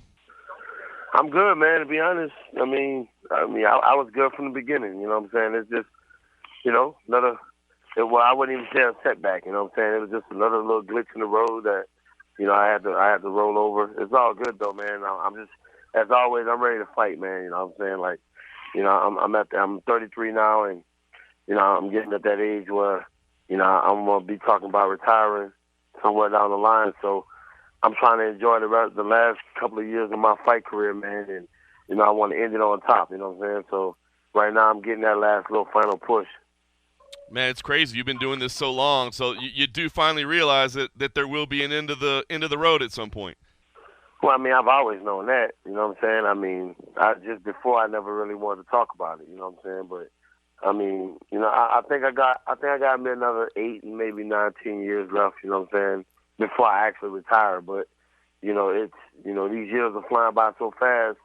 You know, before I know it, 5 years will be passed by. You know what I'm saying? So I'm just ready to end on top. You know what I'm saying? I don't want to be like most fighters and, you know, end by getting my ass kicked or something like that. I want to end on top. You know, I watched poor BJ get his face kicked in the other night, and all I could think to myself was, damn, man, he should have probably stayed retired. Yeah, that was tough to watch, man, for sure, especially with a legend of the sport like that. Well, 8, 9, 10 years, that's still a long ways away, so it sounds like you still got quite a bit of fight left in you then. Yeah. I'm not gonna quit no time soon, man. Because, like I tell everybody, bro, like when it's over, it's over. You know what I'm saying? And I want to be one of those fighters. When it's over, I'm not gonna look back and want to come back to it. You know what I'm saying? Like I want to make sure I'm completely done with competing. You know what I'm saying? So, you know, I think that's what's wrong with a lot of fighters now. You know, they retire young, they retiring too young, and then they feel like they still got some fight left in them, and you know, it's kind of hard to jump back on that horse when you fall off. You know. Yeah, no doubt. Well, Melvin, I wanted to ask you about the suspension, man. That, you know, the speculation was that that the test was for cocaine, but Kansas didn't divulge that information. I just wanted to put it out there. I mean, are you able to address that? I mean, was that it? And I mean, you know, I guess what happened? Nah, that wasn't it, man. But you know, I really don't want to talk about my suspension. You know what I'm saying? It's, you know, it's behind me. It's done. You know what I'm saying? I got it. I got reinstated. So that's all that matters. You know what I'm saying? Had it been something really severe, I probably wouldn't be reinstated. So, you know, that's all I'm gonna go on with that. You know. Yeah, well, I guess I would ask. I mean, are you kind of battling any substance issues whatsoever, or is that just people that were speculating and trying to tie past things to your life? Yeah, that was just people speculating past to present. That's all it was. Fair enough. Fair enough. Well, obviously Bellator stood behind you, man. Despite the suspension, man, they're giving you a chance in a big fight here. What does that mean? You know, how did the conversations go with them, and what does it mean that they're kind of showing you the faith here to stick with you and give you these big opportunities?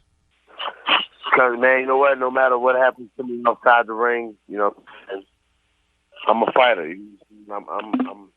When I come to fight, man. And when these people hire me, you know, when Bellator hired me, they hired me as a co-main or main event fighter. You know what I'm saying? And I respect that. You know, it sometimes it sucks because it's hard to get on certain cards I want to be on. But at the end of the day, I know my position. You know what I'm saying? And I earned that. You know what I'm saying? I worked my butt off all these years. You know, this June will be 20 years I've been fighting professionally. You know what I'm saying? So this make my 20 years. You know what I'm saying? So I mean, I'm excited about that. You know, and I've set a pretty big milestone. I put myself on a pretty high pedestal my entire career, and for me, man, it's an honor to always be able to go out there and showcase what I got. You know what I'm saying? I still got a lot of fight left in the tank, man. And you know what? I'm not even gonna have step it like, you know, I'm losing a step or anything like that. I haven't lost a step, and I don't think I will no time soon. So as long as I keep my steps in front of me, you know, I'm always 2 steps ahead. I'm gonna keep on pushing, man. Tell me what you think about Chidi Njokuani. I mean, it certainly doesn't have the experience that you have, but you know, a seasoned striker and a tall guy for the division as well. Obviously, you're fighting up a little bit, but tell me what you think about him. I mean, he's all right. You know what I mean? I have nothing exciting to say about him. You know what I'm saying? He's just an average fighter. You know what I mean? He's tall. He's lanky. He uses reach pretty well. You know, but I mean, I fought a lot of tall people. You know, I fought a lot of short people. The only thing I think I haven't fought is a midget.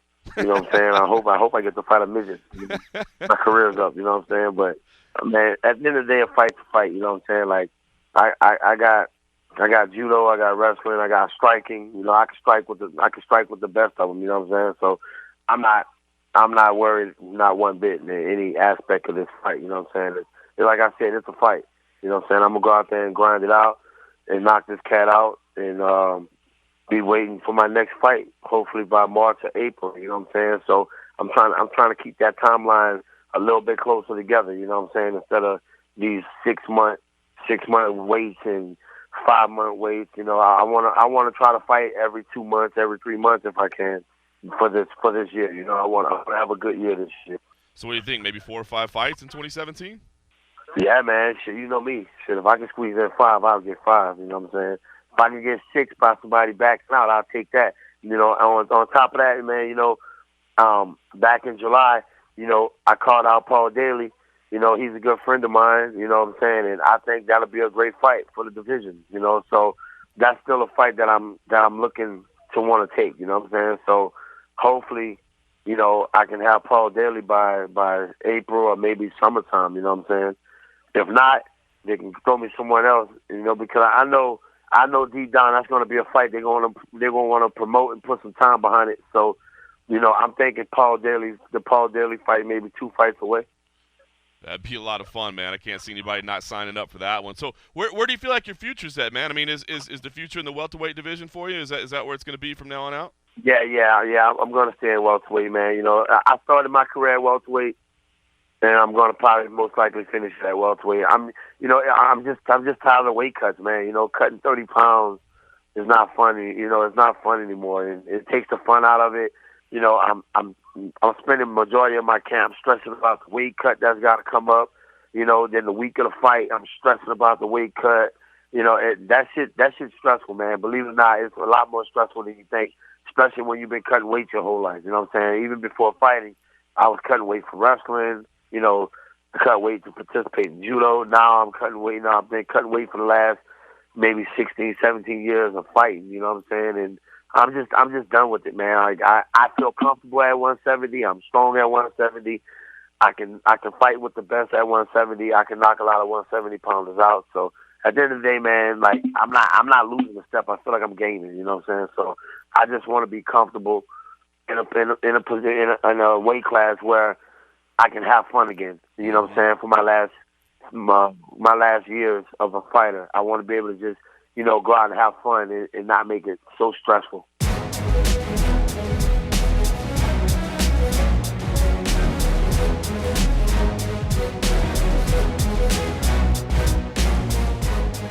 Welcome back to the MMA Roadshow. That was Melvin Guillard. Listen, a lot of interesting things said there. First of all, Melvin, throughout his career, has always been one of the most upfront and honest people. Just forthcoming. You know what I mean? You ask him a question, you get an honest answer regardless. And but the interesting thing in there, I'm sure you picked up on it, was the fact that he says he insisted that his positive drug test was not for cocaine. I did ask around this week while we're on the ground here with the Bellator folks. I can tell you that, man, nobody I talked to knew. Now, maybe they were just keeping up a good front and just not admitting to me what they knew, but nobody would break rank. And so, I don't know. It's weird. I know that I think it was Mark Raimondi that reported initially that the substance was cocaine. Kansas, unfortunately, doesn't. They don't announce what the substance is that you test for. But also, you know, I mean, Mark has done a great job of reporting on commission issues and that sort of thing, and developed some contacts. So I definitely trust his sources and that sort of thing. So it's weird, man. I don't know what to believe. You know, and obviously Melvin kind of wanted to move on, so I don't want to keep talking about it. Let's move past it. And so respectfully, I did. But I don't know. Kind of a weird situation. Not that it changes anything, but I was just curious about it. I mean, you know, whether he's dealing with addiction issues or what's going on with his career. But anyway, bottom line is, at the end of the day, Melvin's back fighting against Chidi Njokuani at Bellator next week, 171. That'll be in Kansas. We will not be there covering that. I'll be in Denver. You'll be sitting on the couch. Should be a fun fight, though, man. When Melvin's on point, he can bang with anybody, dude. Like, when he's clicking, that dude is incredible and fun to watch. And I love the quote in there. They said the only thing that he hasn't fought in his career is a midget. I thought that was kind of funny to kind of bust that out. But, yeah, I'm looking forward to that fight. I think that'll actually be a fun fight. Chidi Njokuani, Of course, I followed the Njokuani brothers because they lived in Dallas for a long time. Now they live in Vegas. So I followed their career, so it'll be fun. All right, listen, I wanted to ask you, kind of circling back to 170.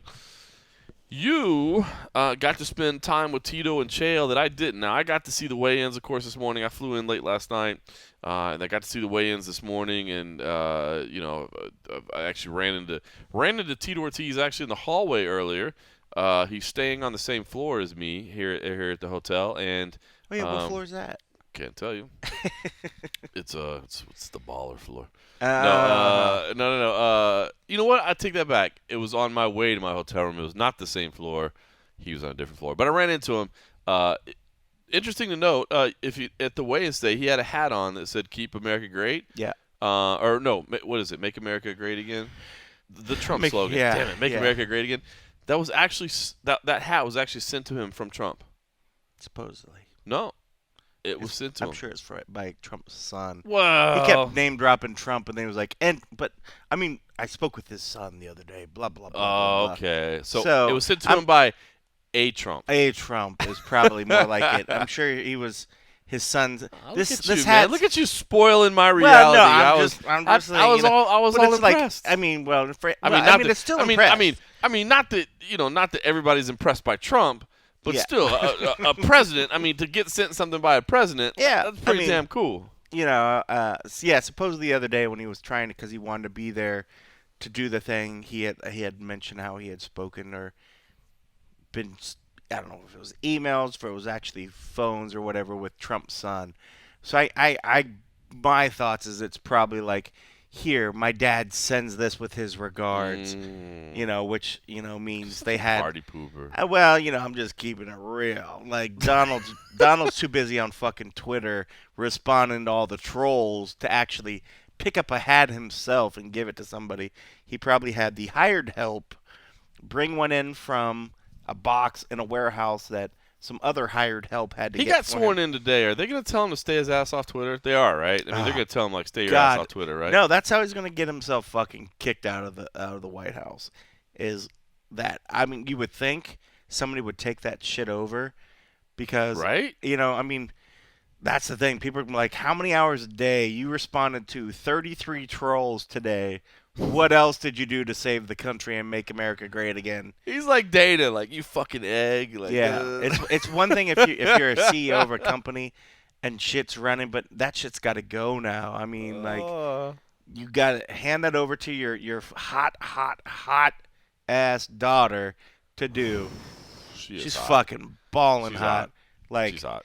That's his only resounding quality. Like the that, fact like, that he made some hot babies. You can't even that's not even one of those ones that, like, you have a debate with, like, your boy, like, hey, does she look good? Like, Would no. you after like No, 2 she's- beers, 3 beers, or 4 beers? Yeah. Like, bro, no beers. That's a no beer right like there. as many beers as she needs.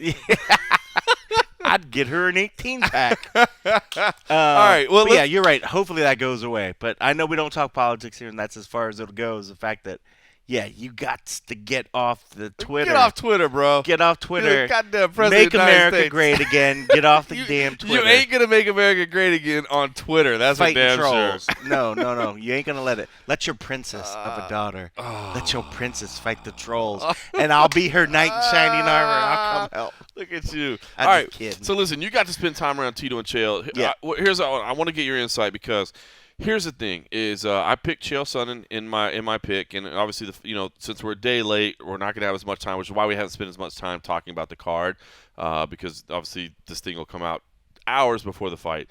But I did just want to talk about it real quick.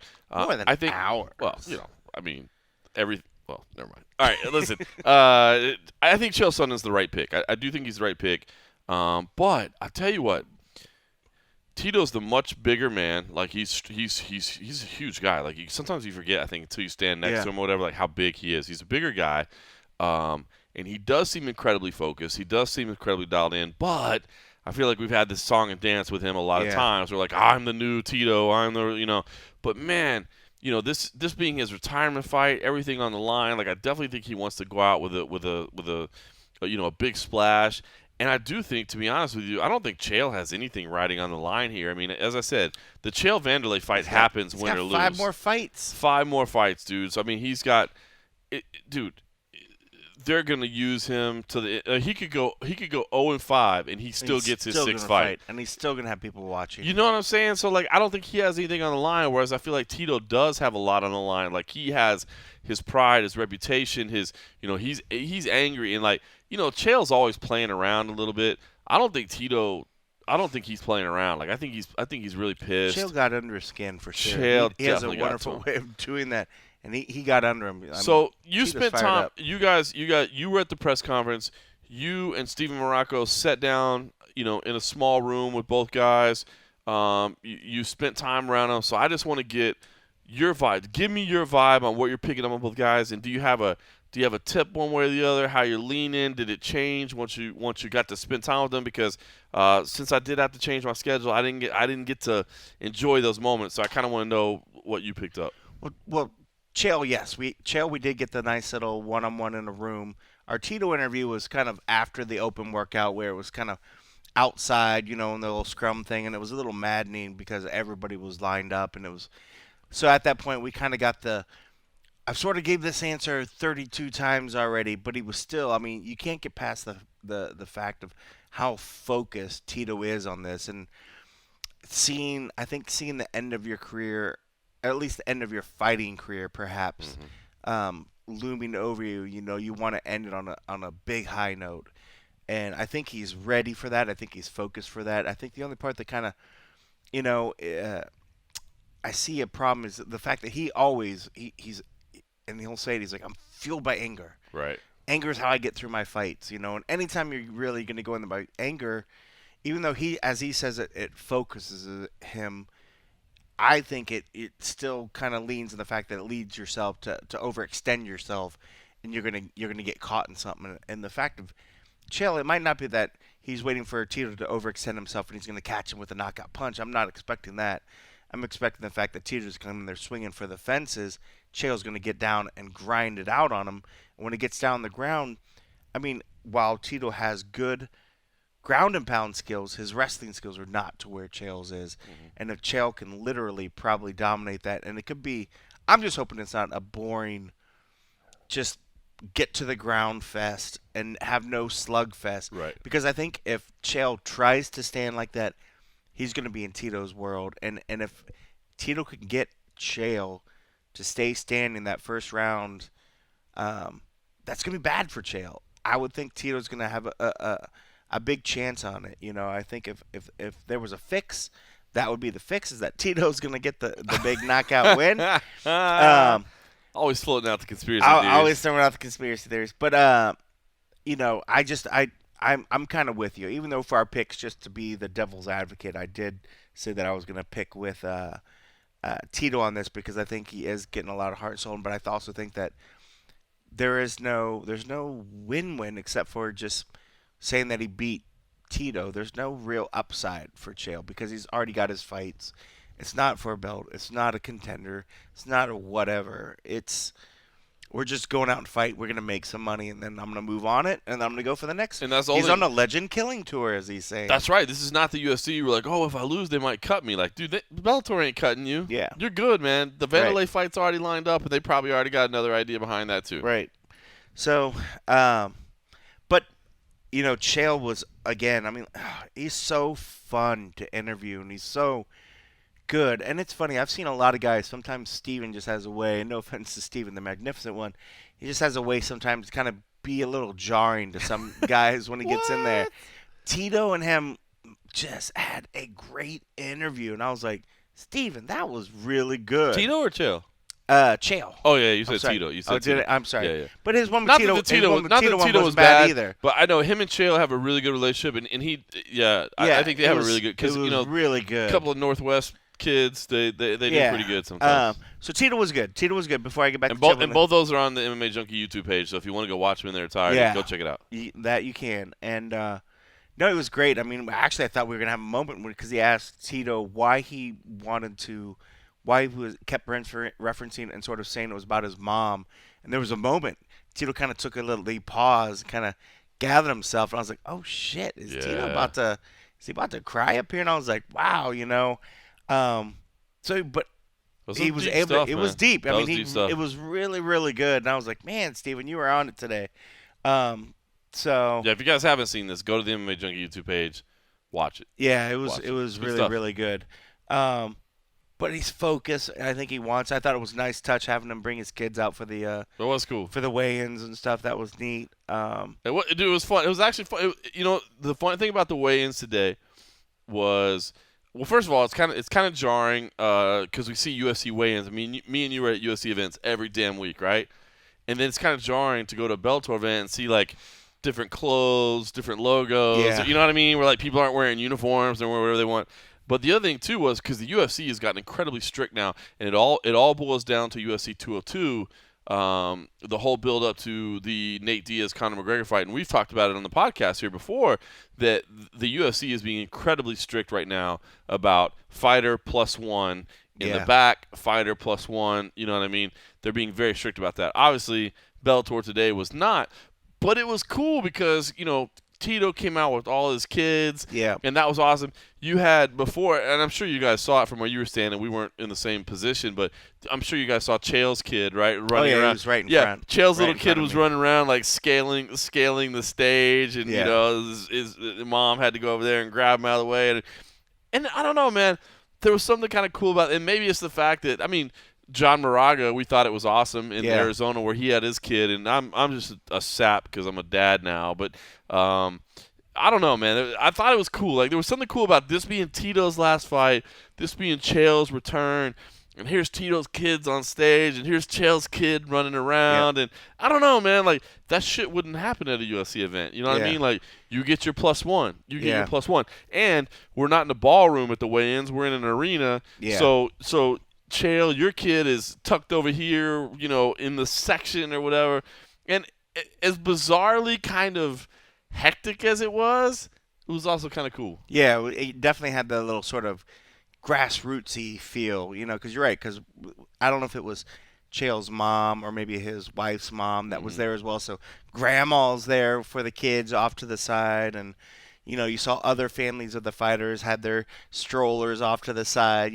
So it was kind of neat. It was definitely had that little down homey sort of feel to it, which was very very unique. But getting back to Chael.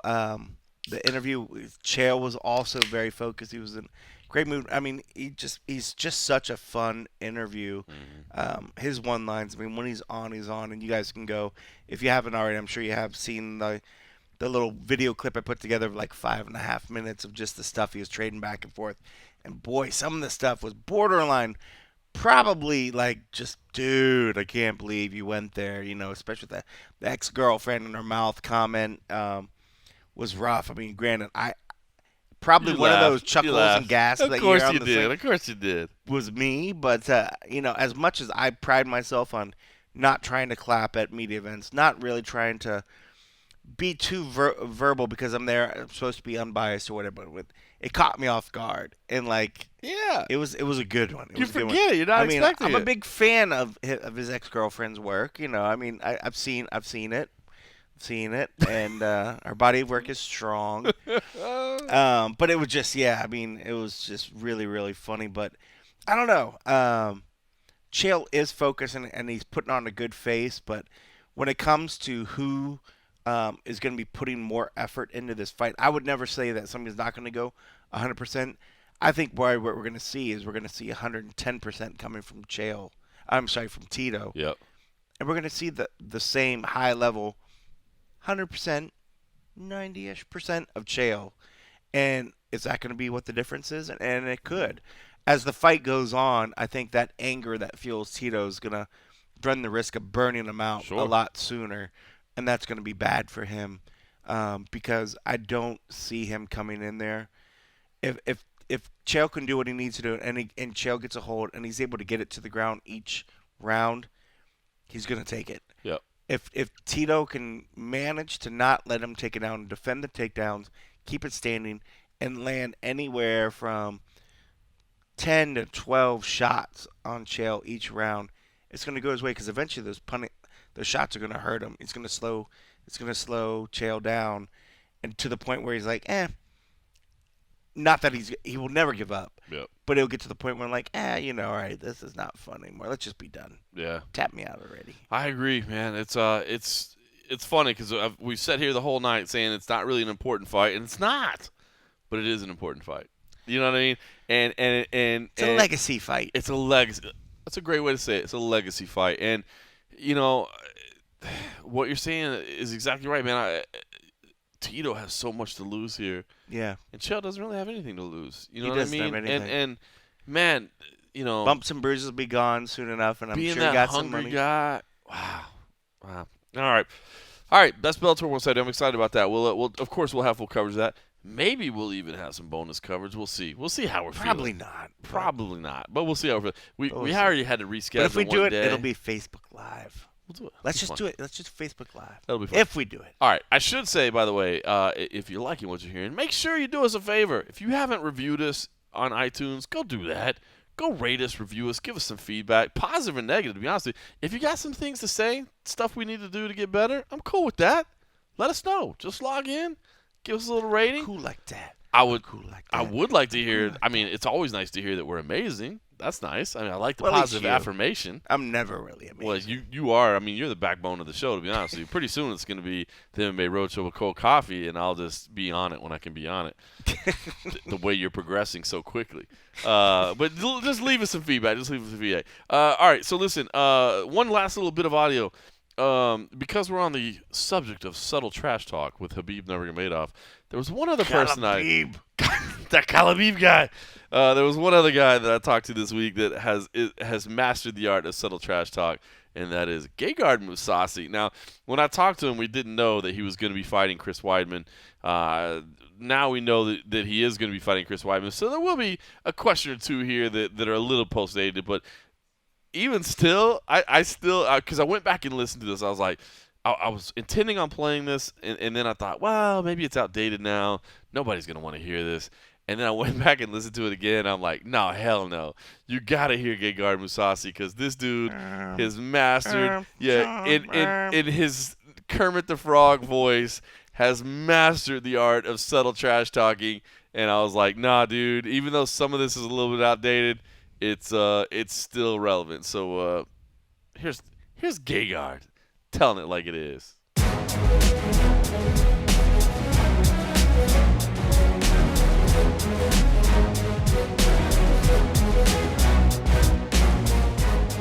Hello, Guillard. Hey, Gegard, how you doing, sir?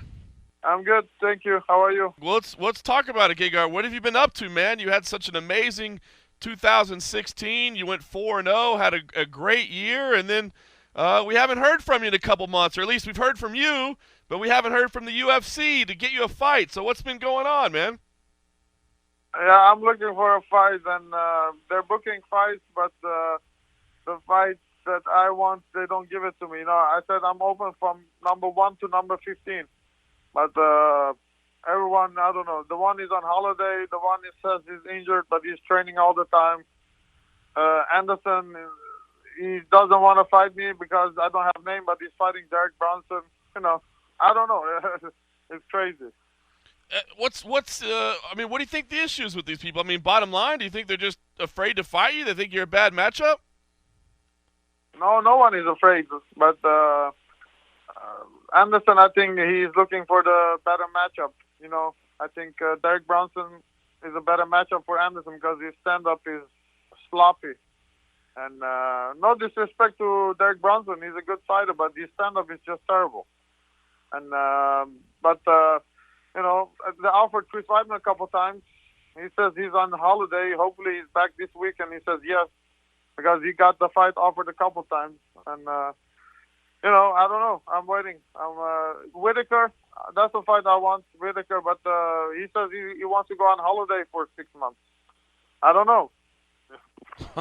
These guys don't want to fight, or I don't know what they're doing. What does the UFC say to you, man? I mean, are they apologizing to you, or are they trying to work with you? What's their attitude?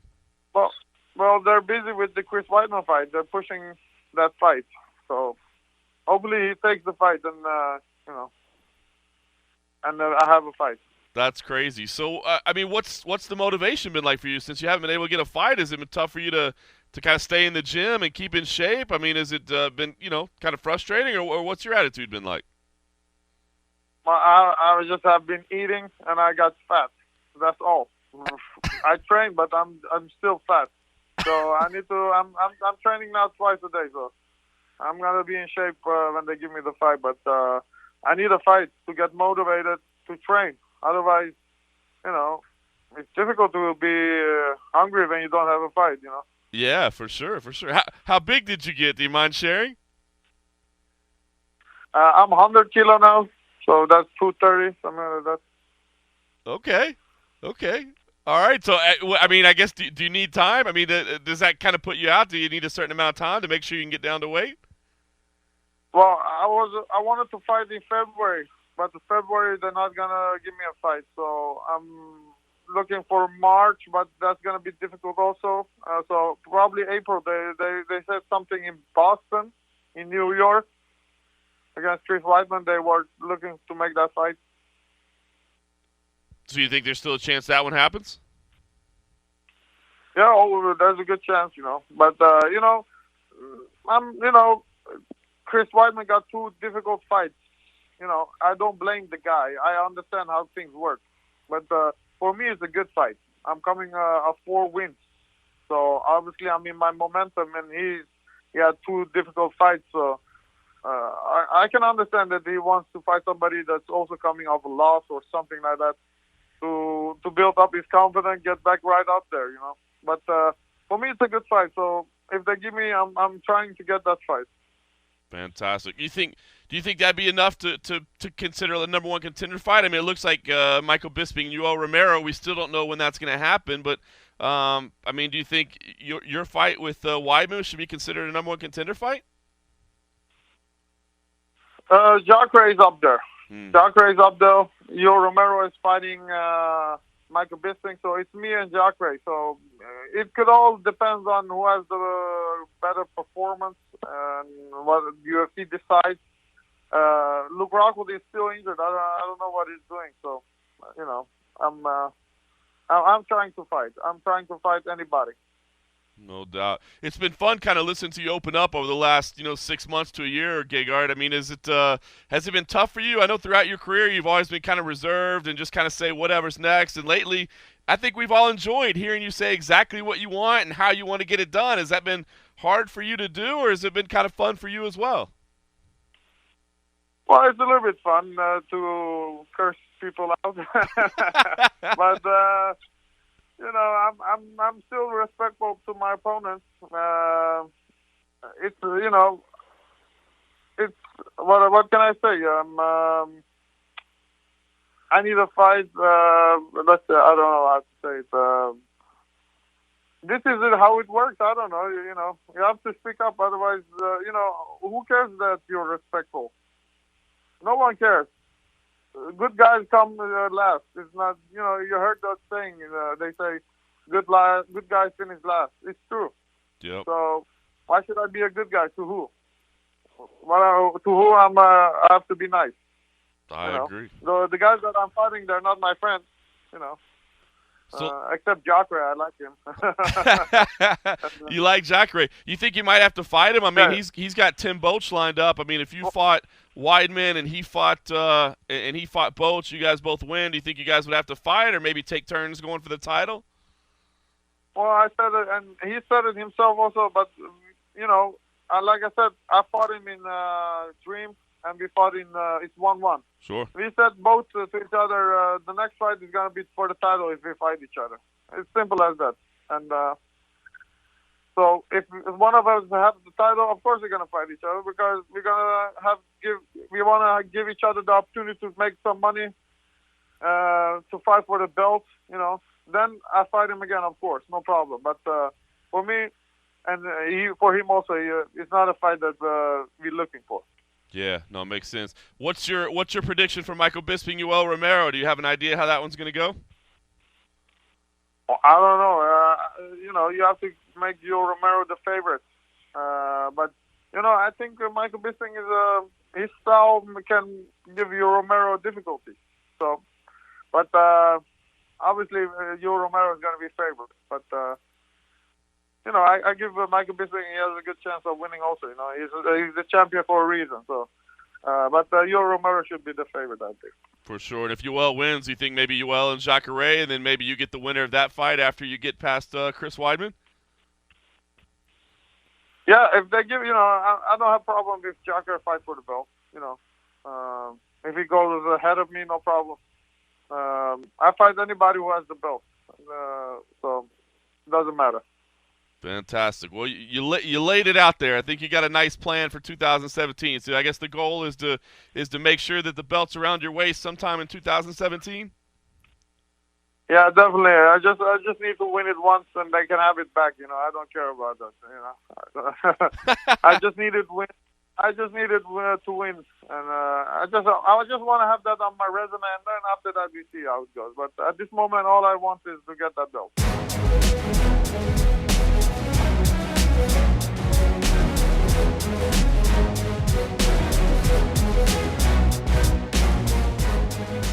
Welcome back to the MMA Roadshow. That was Gegard Mousasi. We know now he's fighting Chris Weidman.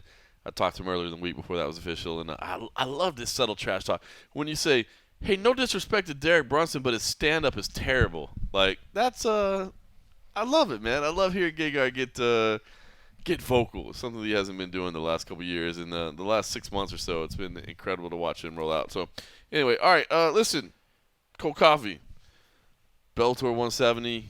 I know that it's been different, but as we're going into fight week, or going into the fight night, I should say, what's your expectation? Are you expecting something fun? Are you expecting something ridiculous? What's your hype level? What's your hype level? Well, I'm expecting some fun. What's unique for me is if I don't do I think they're calling the hot and sweaties, which is the prelim interviews. Okay, they really. I don't know what you're talking about, but they need a new name for that. I think that's what they call them. They call it the hot and sweaty. Hot and sweaties? Yeah, because I guess they're all hot and sweaty. Can we find out who came up with that name and chastise them? I don't know if it's Danny. You think Danny Brenner came up with I that? don't know if Danny's it's our boy. I know, but he's one that was calling him. He was one because I want to say sweaty was in it. I want to say hot and sweaties.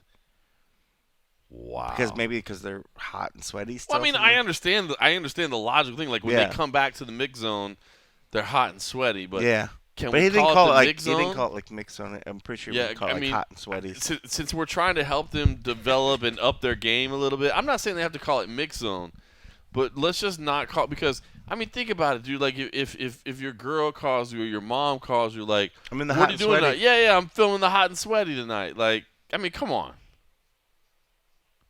Bellator, bro, you gotta change that. Yeah. But besides the hot and sweaty, okay. usually I get to sit up in the front to watch the fights until the you get to sit on press row. So for me, if I'm not stuck in the back with the hot and sweaties, I get to watch the fights, and so I'm always excited to get to see, because I watch it on the TV. I literally could be halfway across the world watching the fight from where it actually is when you're in the back room, except for the fact that they bring the fighters back there afterwards. So I always get to miss the atmosphere. And from what I know from past events at the Bellator, they do a wonderful job. I love the production side of things that they put on in the venue. So I'm looking forward to that. I'm looking forward to hearing the loud noises and see the interesting stuff that they do with their little video boards. But as for fights, there's a few that I'm really, really excited. Paul Daly, Brennan Ward. That one's going to be fun. Ridiculous. I didn't realize Ward was so big. Oh, he's huge. Dude, he's a big dude, man. So that fight, that fight for me, those top two fights, that's enough for me. Yeah. I don't need to watch all 18, and luckily I don't have to watch all 18. But for those of you that are crazy fight fanatics and junkies, which I know you are, you guys got to love tomorrow. The fact 18 fights, shoot, we were just putting on New Japan Power Wrestling or whatever. Are we peeling back the curtain and let people know that you're now I wouldn't a say pro I'm a wrestling fan? I wouldn't say I'm a fan, but you're not a fan. There was nothing else You brought on. an HDMI cable to hook up to the TV, basically, essentially, so you could watch New Japan Pro Wrestling. No, what did I put on before it, though? It was the Axis fights. Yeah, you did. LFA 2. And the reason I put him is because the other day we shot the media pick, and I didn't have a cool background I was going to put on the screen. That's really why I brought it. But Bro, it just you happened that it allowed me, it. You're like, is that wrestling on tonight as well? Because the Axis guys. Because you wanted to watch wrestling. You have become in the course of 7 days. You have become a professional wrestling fan. In fact, That's a lifetime. In fact, 7 days is a you lifetime. know, if Brent Brookhouse is listening right now, maybe he needs to get in touch. Maybe you could go work at Flow Slam. Yeah, I'm a little side work. No, I'm at primary. Send me to Japan. I could be based in Japan. Oh, you could. I know That'd be you dope. would jump at. I'd be like, I know you all love right, Tokyo. let's do it. I know Let's you do love it. Tokyo. All right, well, listen, we've been rambling on long enough. It's getting late in the night here. It's a little past midnight. We got to edit this bad boy. Yeah, and we put it kind of online. missed the day. We Sorry missed that day. again that we're a day late. See, I told you. We're 5 minutes late. We're a day late. Sorry about that. We apologize. Hopefully you believe there was good reason. Hopefully you still enjoy the episode. I will say that if you listen just past it, and we never really talk about this, but every now and then Cold Coffee likes to weave in a little bit of humor.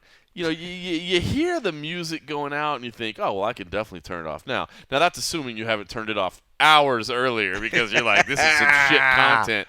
But if you're still listening, sometimes you hear the music come on and you go, I'm done.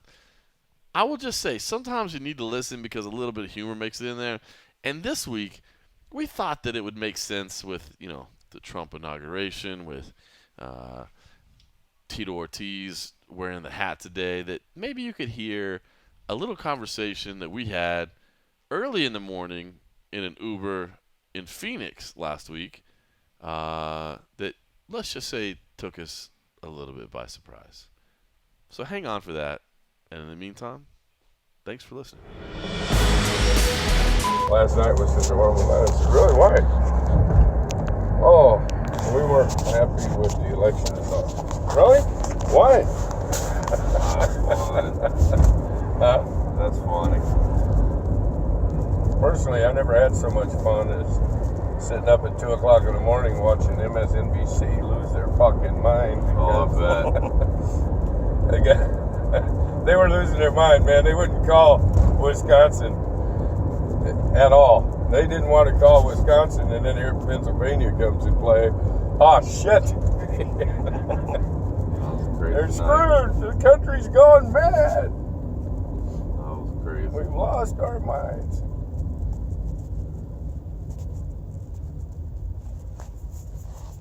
In New York that night, that was crazy. Were you?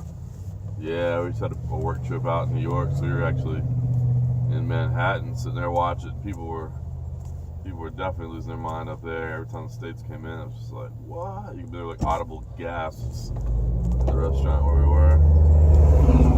And then all the frickin' welfare people woke up at noon the next day and realized they lost. And since they didn't vote, they wanted to cry and whine and have a little bit.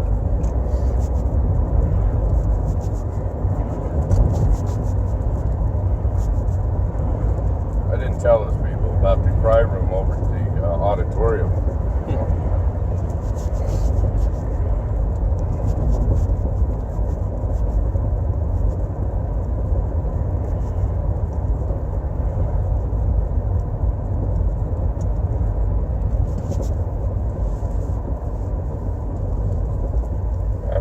Had an old gal about 60 years old who came out here from the East Coast to see her son and daughter-in-law.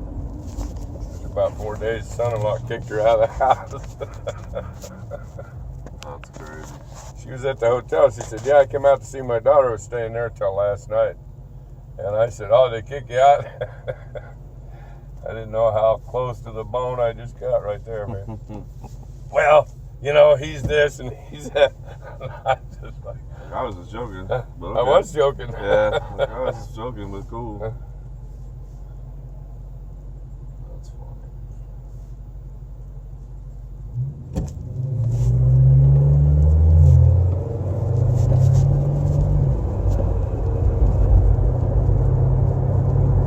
You guys taking pictures up today? The UFC event that's in town, there's a media or open workout day today. So the what?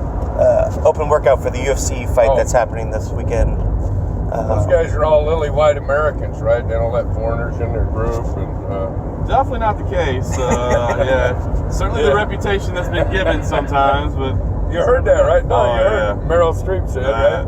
Stupid bitch. Yeah, I don't know why an actor thinks I give a fuck what they think about. yeah, exactly. I liked you on the film. shut up and read your lines. Exactly. 100%. Yeah, I don't need to see the political commentators act, and I don't need to see the actors' political commentary either. Mm-hmm. You got it. I like Kurt Russell came out and said, "Hey, you're an actor. Act." Oh, that's funny. And keep your opinions to yourself. Yeah, that's great. Do what you're paid to do. Robert Kiyosaki said one day, "I made the mistake of thinking my IQ went up with my bank account." You know who Robert Kiyosaki is? No, I don't. Rich Dad, Poor Rich, Dad. I was gonna Rich Dad, Poor Dad, right? He's a local here. Oh, Is he really? Yeah, and I got to meet him because he was, I used to usher at this church, and he was shooting all his, in fact, I'm in the video with his game. He's got a board game called Cash Flow. And there's like 300 of us playing this game. Right. In a room, and they did a video for it. Time Life Books did a thing for him several years ago. Yeah, he said that's when he went broke. I made the mistake. Do you want out here or at the lobby? Lobby's fine. Yeah, lobby's good. Lobby's good. Yeah, he said I made the mistake of thinking my bank account went up with my IQ and I lost all my money. That's funny. I had to start over. I think that happens. Sure it does a lot. Happens to actors, athletes. Yeah. Hope that was a Kaepernick. Oh, I said that out loud. Hope he's broke in 6 months. Thank you, brother. Thank you very much. Good deal, man.